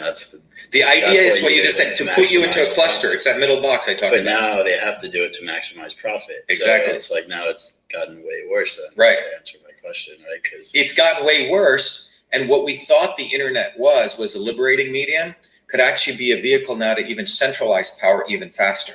yeah, You see, whenever new technology comes, everyone thinks, oh, the printing press came. I can all print Bibles. We can all print our own documents, right? Like we can all be publishers. Well, what ended up happening is you created 5 major publishing houses. It's hard to get your book out on the New York Times bestseller unless you're on the in. Okay? When the internet came, the vision was, oh, we'll all be able to get our knowledge out. Well, now you have Facebook and Google and Amazon. Okay? In fact, you could argue that you could be wiped out faster now than ever before, which means I remove your name from a Google index. Marcella Guadiana does not exist. So what we've done is we've seen the consolidation of power. Yeah. And the only way to overcome this is to actually become a true human. Yeah. And this notion of becoming a true human is a deeply, deeply important one because it means you have to ask, who am I? Am I an American, right? Am I a Cambridge resident, right? Am I this or that? People have to recognize that they have infinite possibilities of what they can become. And that they have to say, I don't owe jack shit to what I was born in and what I owe in the past. Because to your point, every decade that goes by, the manipulation is going on to when Richard has a child or you have a child, they already know your past. Yeah, that's so right. They know the trajectory of your children, That's right? what I was just going to get at. It's called cradle to grave marketing. It's going to be impossible to break in a way because we're raising generations like this, so the kids are going to see their dad act like that, and that's just going to be the way it is. That's why the only way out of this is what I call you have to have it. The new food, the new manna, is not land, bread, or peace. It's the manna of truth, freedom, and health, which is going to come from systems thinking. People need to recognize that they need to start having a new framework for thinking. They need to recognize that everything that they are comes from observability and controllability. And that they need to recognize that they don't owe anything to their past. meaning the past. I'm not saying you don't know anything to your parents or those kind of things, right? But I'm saying it from a thinking perspective. Otherwise, you are a robot. I'll give you another example. When I first came to MIT, I'm an Indian American born here, but there would be Indians who came from India, the graduate students. These guys were robots. They came here from India. I've come to MIT. I'm so happy to get in. I'm the best in the world. I'm going to get my graduate degree. Then I will go back to India, get in arranged marriage, get married. Then I will come here, live here, get my BMW. I'm a success. Done. Yeah. They're on a freaking program. Yeah. Right? Total freaking robots. Yeah. Would you say intelligent? I'd call them just basically educated idiots. So what we're creating that is a stream of educated idiots. And even more disconcerting is these people actually think they're intelligent. Yeah. Well, that's what people. I call that artificial intelligence. Well, that's how a lot of people define intelligence nowadays. It's Right. just like if you know math, science, like how much money you make. But the other huge question is though of humans becoming cyborgs. So Elon Musk has talked about this a lot. He was warning us of the dangers of AI, and now he's saying we need to integrate with AI in order to not let it outcompete us, right? So, well, you have to I ultimately believe when people come up with these ideas, one has to always question that person and their surroundings. Well, Elon Musk grew up in South Africa, where 97% of whites control 3%. 3% of whites control 97% of blacks. I know he's telling everyone what to do. Well, I'm just saying you can't not. He was part of the elite there. Yeah. His family profited from exploitation of lots and lots of people. So does that affect his thinking? I don't know, but I can't, as an untouchable from India, I know that has affected me. So it would be for his thinking itself comes from a notion of human beings are commodities, and they exist for maximization of someone else's capital. So in South Africa, a lot of blood diamonds, a lot of people mining all sorts of rare earth minerals, while a lot of, and by the way, there were a lot of black people, not a lot, a black strata who also took advantage of their majority. Right now, what's going on in South Africa was they never had a good revolution. Okay. They basically promoted numbskulls like Mandela, who was basically a sellout. And it's a whole nother discussion we can have. I met people who were in South African prisons, blacks and whites. Okay. Mandela was considered basically not that smart of a guy. The whites in South Africa promoted him just like they promoted Gandhi in India to quell a real powerful revolutionary movement. And instead they had this basically bunch of white people left and a bunch of black bourgeois came in. And that's why you have all the corruption there. They never addressed the fundamental issues in South Africa of exploitation. Okay. So now they want to create the black-white thing when it was really about massive exploitation of labor. That's what happened. So now Elon Musk comes from that background. So his view on labor and the essence of being human is driven by, we're all going to be cyborgs. Well, that's a choice we have. And this is something Sartre talks about too. At any point, each one of us has a choice, even our emotional decisions we make. So they want to remove, there's no choice. Elon Musk says this. Yeah. Okay. Well, at any point, we as humanity have a choice. And that's something they want to remove because that's part of being a human being, to recognize that you do have choice in any instant. And they kind of want to ease you into that by getting you addicted to your phone, right? That's the start. So Marx talked about that. The goal would be we would fight against the machines. We would separate ourselves when in fact what's happened is we've become so close to our machines. I mean, that's the first thing you look at when you wake up as well, Well, right? Like everyone's guilty of it. Some people, I think a lot of people now do, Yeah. right? So we've become so integrated. So the issue is, will these machines then just become part of us? And to me, this is where the deeply spiritual question comes. You see, in the Indian or the Hindu spiritual tradition, there is the concept of koshas, Koshas, where they believe that there's the essence of who you are, and layered on top of that were these different bodies. So there's your soul body, then there's your etheric body, there's your causal body, the astral body, and then the physical body. Okay? So if you remove the physical body, you have the astral body. You remove the astral body, there's a causal body. You remove the etheric body, you come to the soul body, which is who you truly are, your true state of consciousness. Yeah. When all these layers have been removed, the causal body represents your past. I mean, I'm not gonna. We can do a whole podcast on that. But the notion was that who you are is something you don't even know who you are until you go inside yourself and you remove yourself from the illusion of what you think you are. Now, here's the interesting thing, and I've thought about this. So if you believe that concept, we have these different sheaths on ourselves, like different clothing we wear. Yeah. And most human beings live in the physical body. Now, there are certain spiritual traditions which believe you can peel away those layers and you can understand who you are in its essence, okay? Different than what Sartre proposed, okay? But here's the idea. Suppose one day, Richard, and you may want to think about this, let me pose to you that one day, not in the too far distant future, I give you a set of contact lenses, all right? Where it is no different than your screen on your iPhone, but 3D. Yeah. Which we can do, the Oculus, but imagine it's just embedded from the time a child is born, it's embedded onto that child's eyeball. And I give you hearing. Or it's injected in the fetus, right? Yeah, so some, but we know we can definitely probably put contact lenses on. And I give you hearing that you can hear things not only locally, but you can tune it to anywhere in the world, okay? And then I have a hologram of you, which we can do holograms, and they're getting better and better, and project you. So now, Richard, I'm talking to you, and I'm wearing this gear, and you're wearing this gear, Marcel, and you are, Richard. How do you know you're physically here?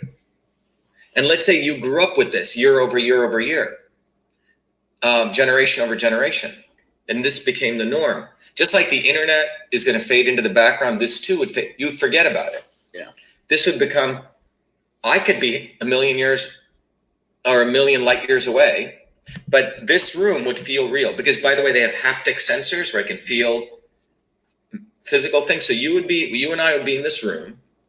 You could be a holograph image that gets better and better and better. Fidelity and computing gets better. And we would be in this room. This is a real phenomenon. I could touch your sweater here, feel it because I have haptic sensors. So here's an interesting question. How do we know this hasn't already happened? Yeah, that's exactly what I was thinking. That we are, because that's what the Indian mystics argue. Yeah. The Indian mystics argue the purpose of existence to understand who you are and see things as they truly are. So in Buddha's, one of his last great lectures, he gave 2 lectures on what's called Vipassana and Anapana meditation, which he said the idea is for you to see things as they are. And there's a meditative methodology he gave. And what he said you would find is that everything is impermanent, that you are covered with these sheets, and this is an illusion, what we see. So let's say we did that, okay? And then someone else did that on top of that. This could keep going on. Yeah. And it makes me think maybe at some point in time, we only had one sheet. The spiritual sheet, and maybe that's how most people interacted and lived from a spirit. Yeah. And so then over time, all these different disturbances, governments, whatever, people started. Well, they created different sheets, right? Created different sheets, which just became the norm. Which people born nowadays, they're kind of in a way like right away born with all these sheets or get all these sheets over time. That's why we always like think of children the way they think. It's like a basis us sometimes of like what they say or like. Right. How they think about certain things, right?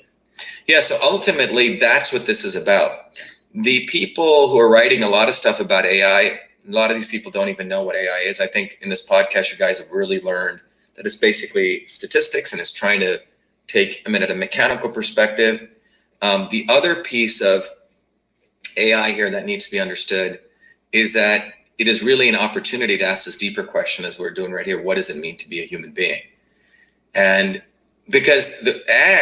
what choices are we going to make? Yeah. Are these choices that we are making, or is Elon Musk making it? Yeah. Who's basically concerned about being a billionaire and leaving some legacy behind, makes a lot of money off government subsidies. Turn into like a religion. Like, right. He basically wants to upload his brain into like a machine and wherever, that he lives forever. That's kind of their thought. If they upload their consciousness into like this AI, they'll be able to live forever and they'll be gods. It's kind of dangerous in my opinion. Yeah, why do you think it's dangerous, Richard? As we were talking earlier, just depopulation, what happens when AI becomes too powerful and they want to start getting rid of humans, as you would talk Yeah, so let's talk about So if you go down, if you take capitalism to its full conclusion, right? Revenue minus expenses equals net income.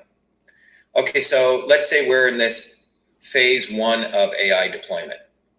Phase 1 looks like this. Transfer as much human knowledge and skills to silicon-based machinery. Okay, so phase 1 ends where pretty much none of us need to work. Meaning you have machines doing pretty much everything, mowing your lawn, being your plumber. I mean, you could take this to anything, right? Yeah. Handling it, pretty much anything you need. So now you have a bunch of humans.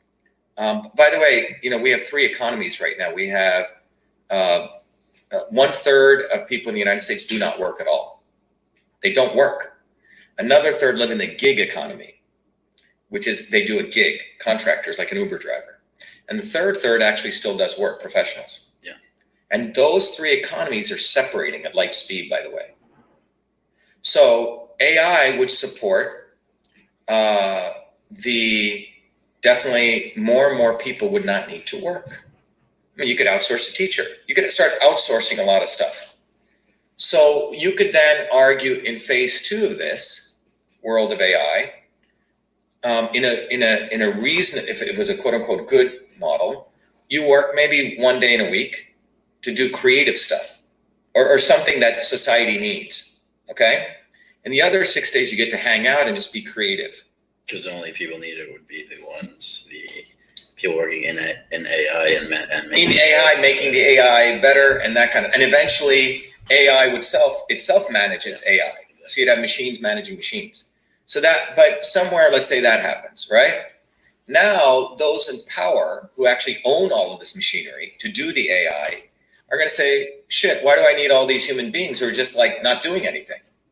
That's the way they would see it. That's if the AI hasn't already taken over.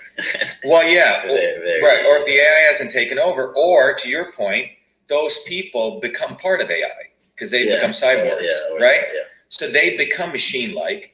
And then, so you have the complete fusion of the silicon creatures with the previously carbon creatures who have enough money to become silicon creatures, right? Because as you said, these guys, billionaires would say, I'm going to live forever. I'm going to basically transfer my consciousness and I'm going to control all the means of production. Like, so Amazon, Jeff Bezos, basically his brain is in Amazon. Okay. Or he may have choices. People may have choices. I may transfer my body into a physical body or other bodies. I mean, there's all sorts of combinations of this. Yeah. So they're going to wake up and say, well, why do I need all these other 7 billion people? Everything's being done. I mean, I got my farming done. I got this done. I got all these machines. Why do I need these people? That's the question that's going to come up. Oh, the pollution's getting worse. We have too many people. Let's depopulate. And it's more likely to happen if humans actually do integrate with robots and become cyborgs, because the robotic way of thinking would be like you're saying, they're useless. They're polluting humans are polluting the earth. So let's kill the ones that aren't cyborgs, or just kill most of them. So so more for me. Yeah. Right. So if you look at what's going on with countries like Africa, China, very wealthy billionaires. I have some guys that I know are very wealthy billionaires, and I've been watching over the last 10, 20 years. They've all been going to Africa, under some claim that they want to help the darkies there with malaria, or they want to help them with their water problems or help them with their food. But if you follow what they're doing, many of them set up nonprofits and they're buying huge tracts of land.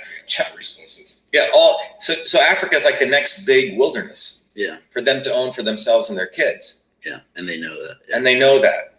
So it's like the next West, right? Think about it. Massive amount of resources, beautiful lands, etc.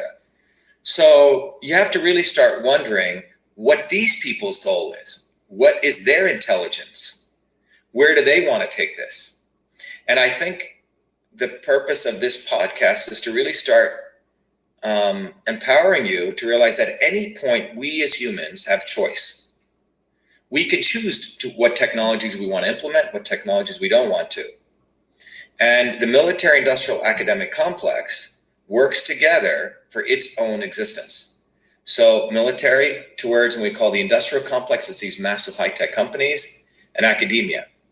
Academia is essentially a bunch of very narcissistic, frankly, a lot of robots who are not so smart, but were robots who serve the military industrial complex to preach to others how great all of this is going to be for themselves, frankly. And mostly view the world in a reductionist way. In a reductionist way, in a way that profits the military industrial academic complex. Remember, most of these academics, what's happening, academia has become robotized. Yeah.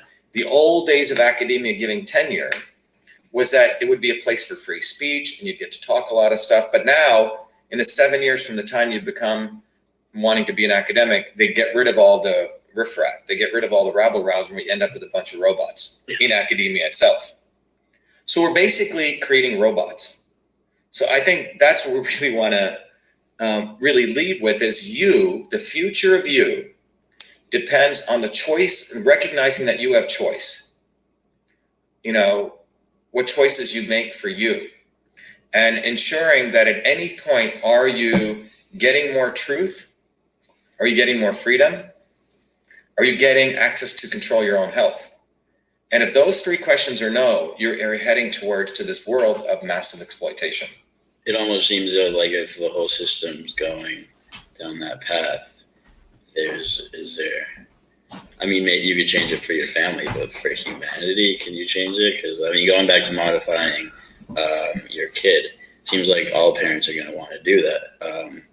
I don't know. I was going to ask you this: like, if you had a kid, would you do that? Like, So this is now into genetic engineering. Yeah, and genetic engineering. Because now, like, I was looking at the stat of how many kids, young Americans, are on Ritalin, and it's 4.5 million, which is like it just keeps on going up and up. Yeah. And for parents, it's very easy for them to not think of the side effects and just give it to them, just so they can compete with the other children. They think they're competing. And I feel like that's what the future is going to be. Like, you can modify your kid, you can make him have a 300 level IQ. So why not do it? All the other parents are doing it. And if I don't do it, my kid's not going to be able to compete with the other kids or be able to get a good job. So everyone's going to do it. Like, we see that pattern with Adderall and with Big Pharma. Is there anything we can do? I mean, don't you see the future? Well, again, it comes down to what the goal is, right? Yeah. So there's a paper that just came out, written by these scientists who looked at 257 hunter-gatherer societies. By the way, hunter-gatherer, what they call the quote-unquote the noble savage. It's funny. Yesterday I was watching a show on the Hadza people, Hadza, who are still the last remaining hunter-gatherer societies, one of the few that remain like this.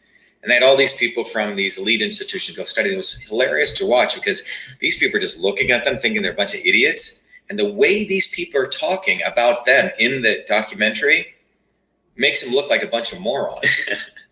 It's just the way they're talking as though, they know better, and blah, just the way they're talking, this high-level intellectual nonsense. My point is this, that hunter-gatherer societies with this one, if you looked at their health, they had some of the key. They were getting higher macronutrients, higher micronutrients, low. They ate low glycemic index foods.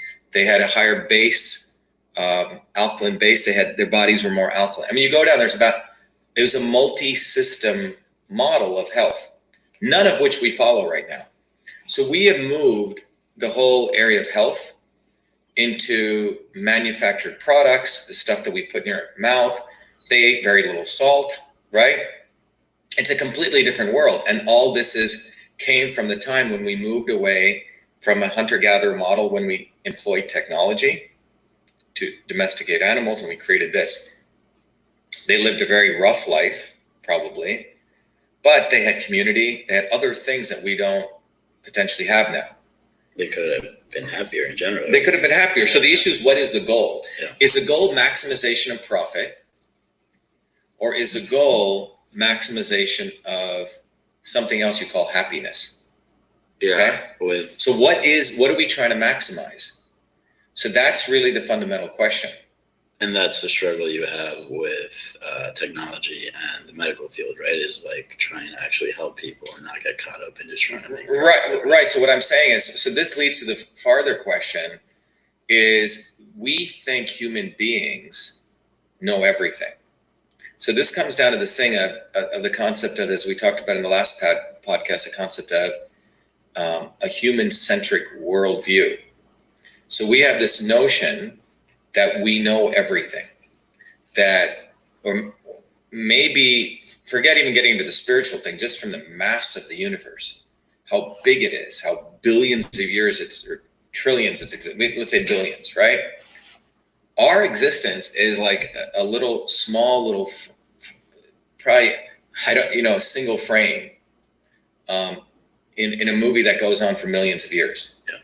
So are we saying that we know how the natural laws that created us, we know how to manipulate those laws better than nature? You see, this is the outstanding question. Or are we a part of something that goes where we're not the creator of everything that we think that's around us? Maybe it's a systems way we should look at life. There's an interaction between us, the rock, the land, and the animals around us. And that our thoughts even come from that. Yeah. Right. So where does this understanding come from? And I think this is the open question. And who's deciding all of this? For example, do we even know the origin of where human beings came from? Well, the way the academic model works, you get to win a Nobel Prize. The first one who writes it. Well, how do we even know what they're writing is true anymore?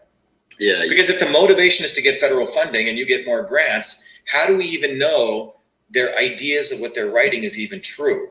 Yeah, on these soft areas like anthropology and sociology, etc., because the motivation is, so Harvard is the expert in the origin of human species. Well, we don't even know.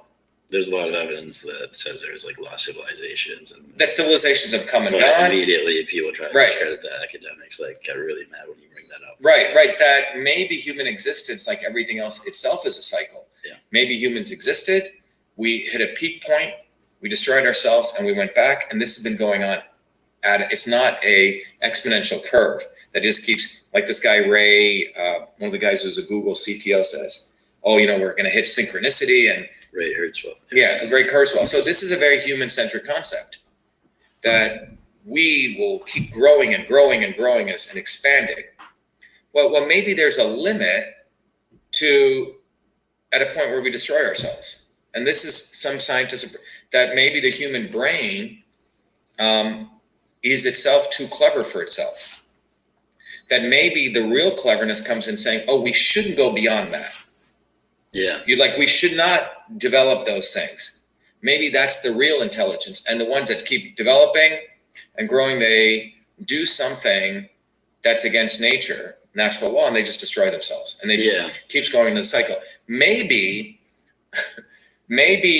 the cultures that eventually do meet one another are the ones who found this range of existence where you actually make a decision, you know what, we're not going to do that. Yeah. Like, we can do that, but we're not going to do that. Right? Like, they actually know where to stop. Yeah, I was thinking. I don't know what, you see what I'm saying? Maybe that is a technological, like a hyper true intelligence. Well, that's what would make us true humans, is actually thinking about that and actually doing something to stop it. Right. Because I was thinking about it in terms of like GMOs as well. It's like, we know we can modify the food, it's going to be cheaper, but we also know that there's going to be some side effects, like not good effects for humans. And I was thinking about that in terms of like AI as well. It's like, you can modify yourself to have 400, 500 IQ maybe in the future. But is that really smart? Like, what's that going to lead to? Is there going to be like a default or something? Like, are we? Well, the issue is, what does it mean to be a human? Yeah. And I think we need to really think about this. What does it mean to be a human? And have a much more open understanding of it. And we cannot have that I'm saying my end point is we don't even know what it means to be human. Forget freaking AI. We don't even know what it means to be human because from the instant we are born, we are constrained. So the only way out of this is that we need to remove all those barriers which stop us from being human. Yeah. Which is a military-industrial academic complex. Because the military-industrial academic complex is the cyborg, which exists for its own perpetual growth. And it's the one that needs controllability and observability. Or that inner voice inside of you that says you can't do this. Right. Which is maybe based Right. off of like society or your parents or whatever the case Right. is. But it's clear that human beings do well when they have a sense of community. Yeah. In terms of their own health, physically, mentally, emotionally. I mean, the number of psychologists, I think over the last 20 years, there used to be like 4,000 marriage counselors. Now there's 40,000. And you have divorce, which is, well, maybe marriage is changing and all those relationships are changing. That's one view. But my point is, it's not like therapists have helped humanity come together, right? It's ultimately going to be the bonds, the interconnections that people develop. Yeah, inside their community. So what the system wants you to do, it wants you to develop interconnections to it. Yeah. It wants you to be connected to it versus another human being. It wants the government to be your parents in a way that your mommy. Or them. Yeah. So because that's where profit comes from. So the issue is I think this is a central decision that people should make and people should start thinking about. And who is making those decisions for them? This is why I think it's really going to come down to this fundamental issue of centralization of whatever you want to call it, an intelligence versus decentralization. Yeah. If you think it's going to be inevitable that we're going to be merging into machines, well, who's making that decision? Yeah, that's because I mean, for me personally, at first, that's what I thought. And then actually like doing a bit more research and actually thinking about it more, I changed my mind. I was like, is this really a good path for humanity? And ultimately, it doesn't look like it is. Yeah, it's going to be a good path. It comes down to what we talked about in the previous pod. What is the goal here? Yeah. What is the goal? And that's what we got to think about. And so fundamentally, artificial intelligence doesn't think about the goal. Human intelligence, what makes a human being a human is they're actually sitting and reflecting and thinking about what is the goal. And if you don't think about what is the goal, you're probably more than likely already bowing down and you're probably AI yourself. Yeah. That's what I think we'd like to end with. Think about, are you a human or are you a robot? And if you're a robot, it's going to be easy to put you into a silicon body. And you may want that. And then what does it mean to be human? And what does it mean to evolve? Is there evolution or do we have choice? These are some more of the deeper questions that we need to ask. And who is making these decisions for you? Are you making these decisions or are these decisions already being made for you? If we want to combat this in a way, we have to start being a bigger part of our community, right? What do you say as well? I mean, yeah, that's why I think, I think the entire emphasis people should start recognizing is that there's something to be said about recognizing that there is a set of robots who want to centralize power, and they thrive on centralization of power. Like they know it all. And I want to call them robots, actually. I would say that we already have a bunch of carbon-based robots running around. Well, because some of them are conscious of the fact that they're doing that, right? It's they're actually conscious of very people on top. And they understand systems and they know what they're doing. So for example, I live in this neighborhood here. It's an interesting neighborhood. In the 40s, there was a guy called Carl Koch and another guy called Walter Gropius, who were part of the Bauhaus movement, very interesting artistic movement. And they built these homes here for $5,000 at a time in the 40s when people were building these huge ornate homes. And they went and built simple homes, which were affordable. Recycled material, which was unheard of in the 40s. Where Carl Koch was almost kicked out of Cambridge for his avant-garde ideas. This was an artist community of people very different, I would call human beings. Well, now I look around me, and there's a bunch of robots who live here.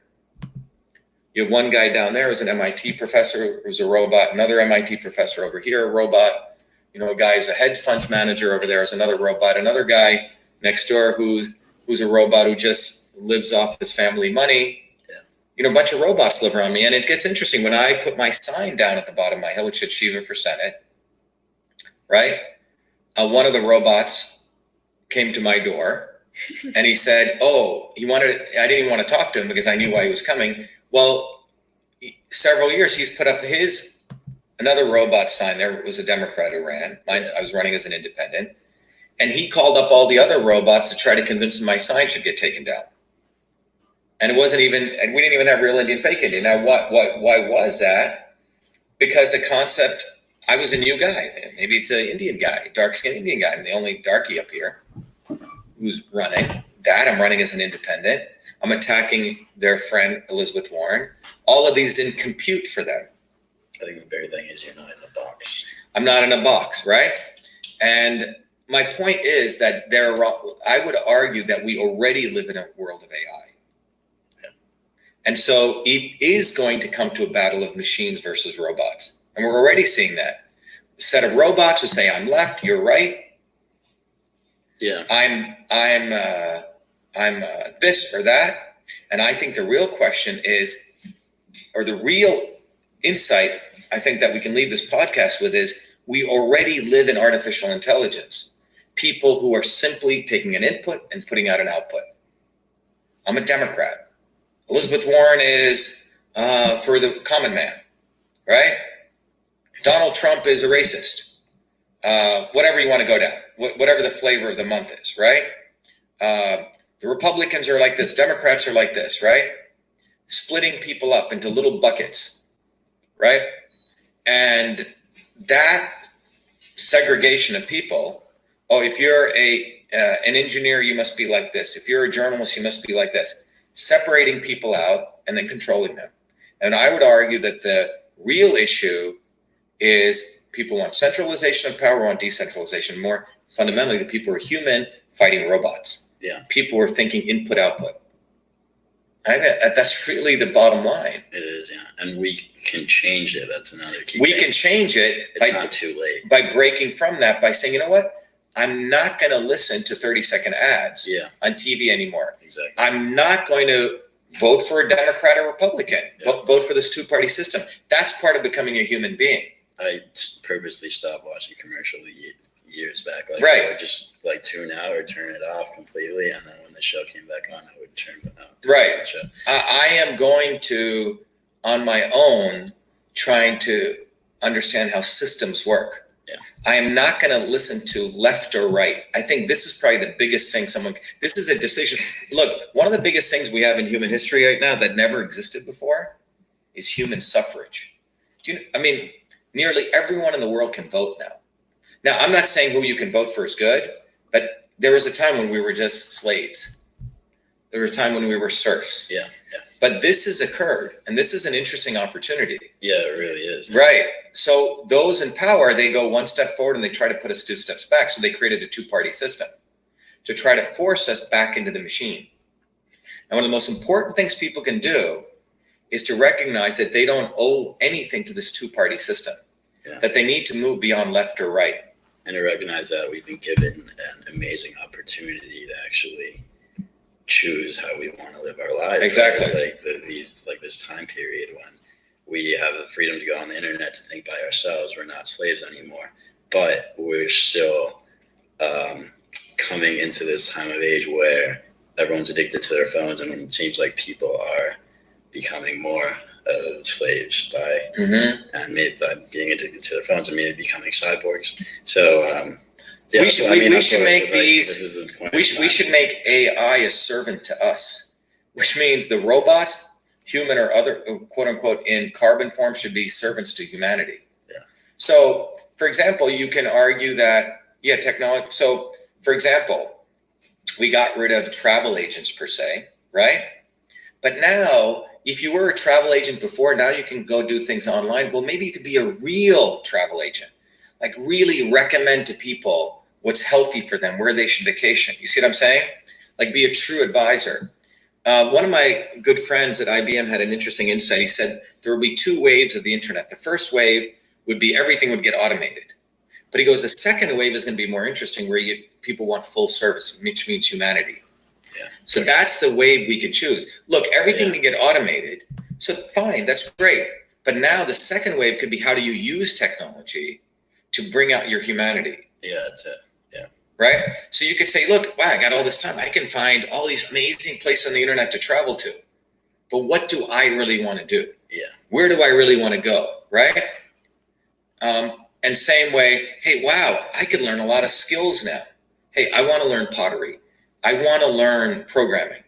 I want to learn. So you could now become truly a polymath. Whatever you Not be a jack of all trades or a master, not that dichotomy, right? Not a specialist, but you could actually learn a lot of stuff. Yeah. So I think and the issue is, are we as humans going to make those decisions and be truly human? Or are we going to be essentially end up being robots and be a slave to robots? Because that's really the question. Are we going to be a slave to robots, which is centralized government, a bunch of people who want to maximize profit all day? Or are we going to be humans and they can be a slave to us, or that methodology? You see? Seems like it's the most important time. It's the most important time. Yeah. It's really truly the notion of independence and freedom and truth. Yep. And I think it's going to be a decision. Do you want to be ruled by robots who already exist? They're in carbon-based creatures, right? Politicians and the military-industrial academic. That is a robot. Yeah. That is the cyborg already. It's already here. It's been here since the 1940s. Or do you want to be a human being? Do you want to declare your independence? You want to declare your humanity? And preserve humanity. And preserve humanity. Yeah. Anyway, thank you. So I think this was a good discussion. Yeah, definitely. All right. Thank you.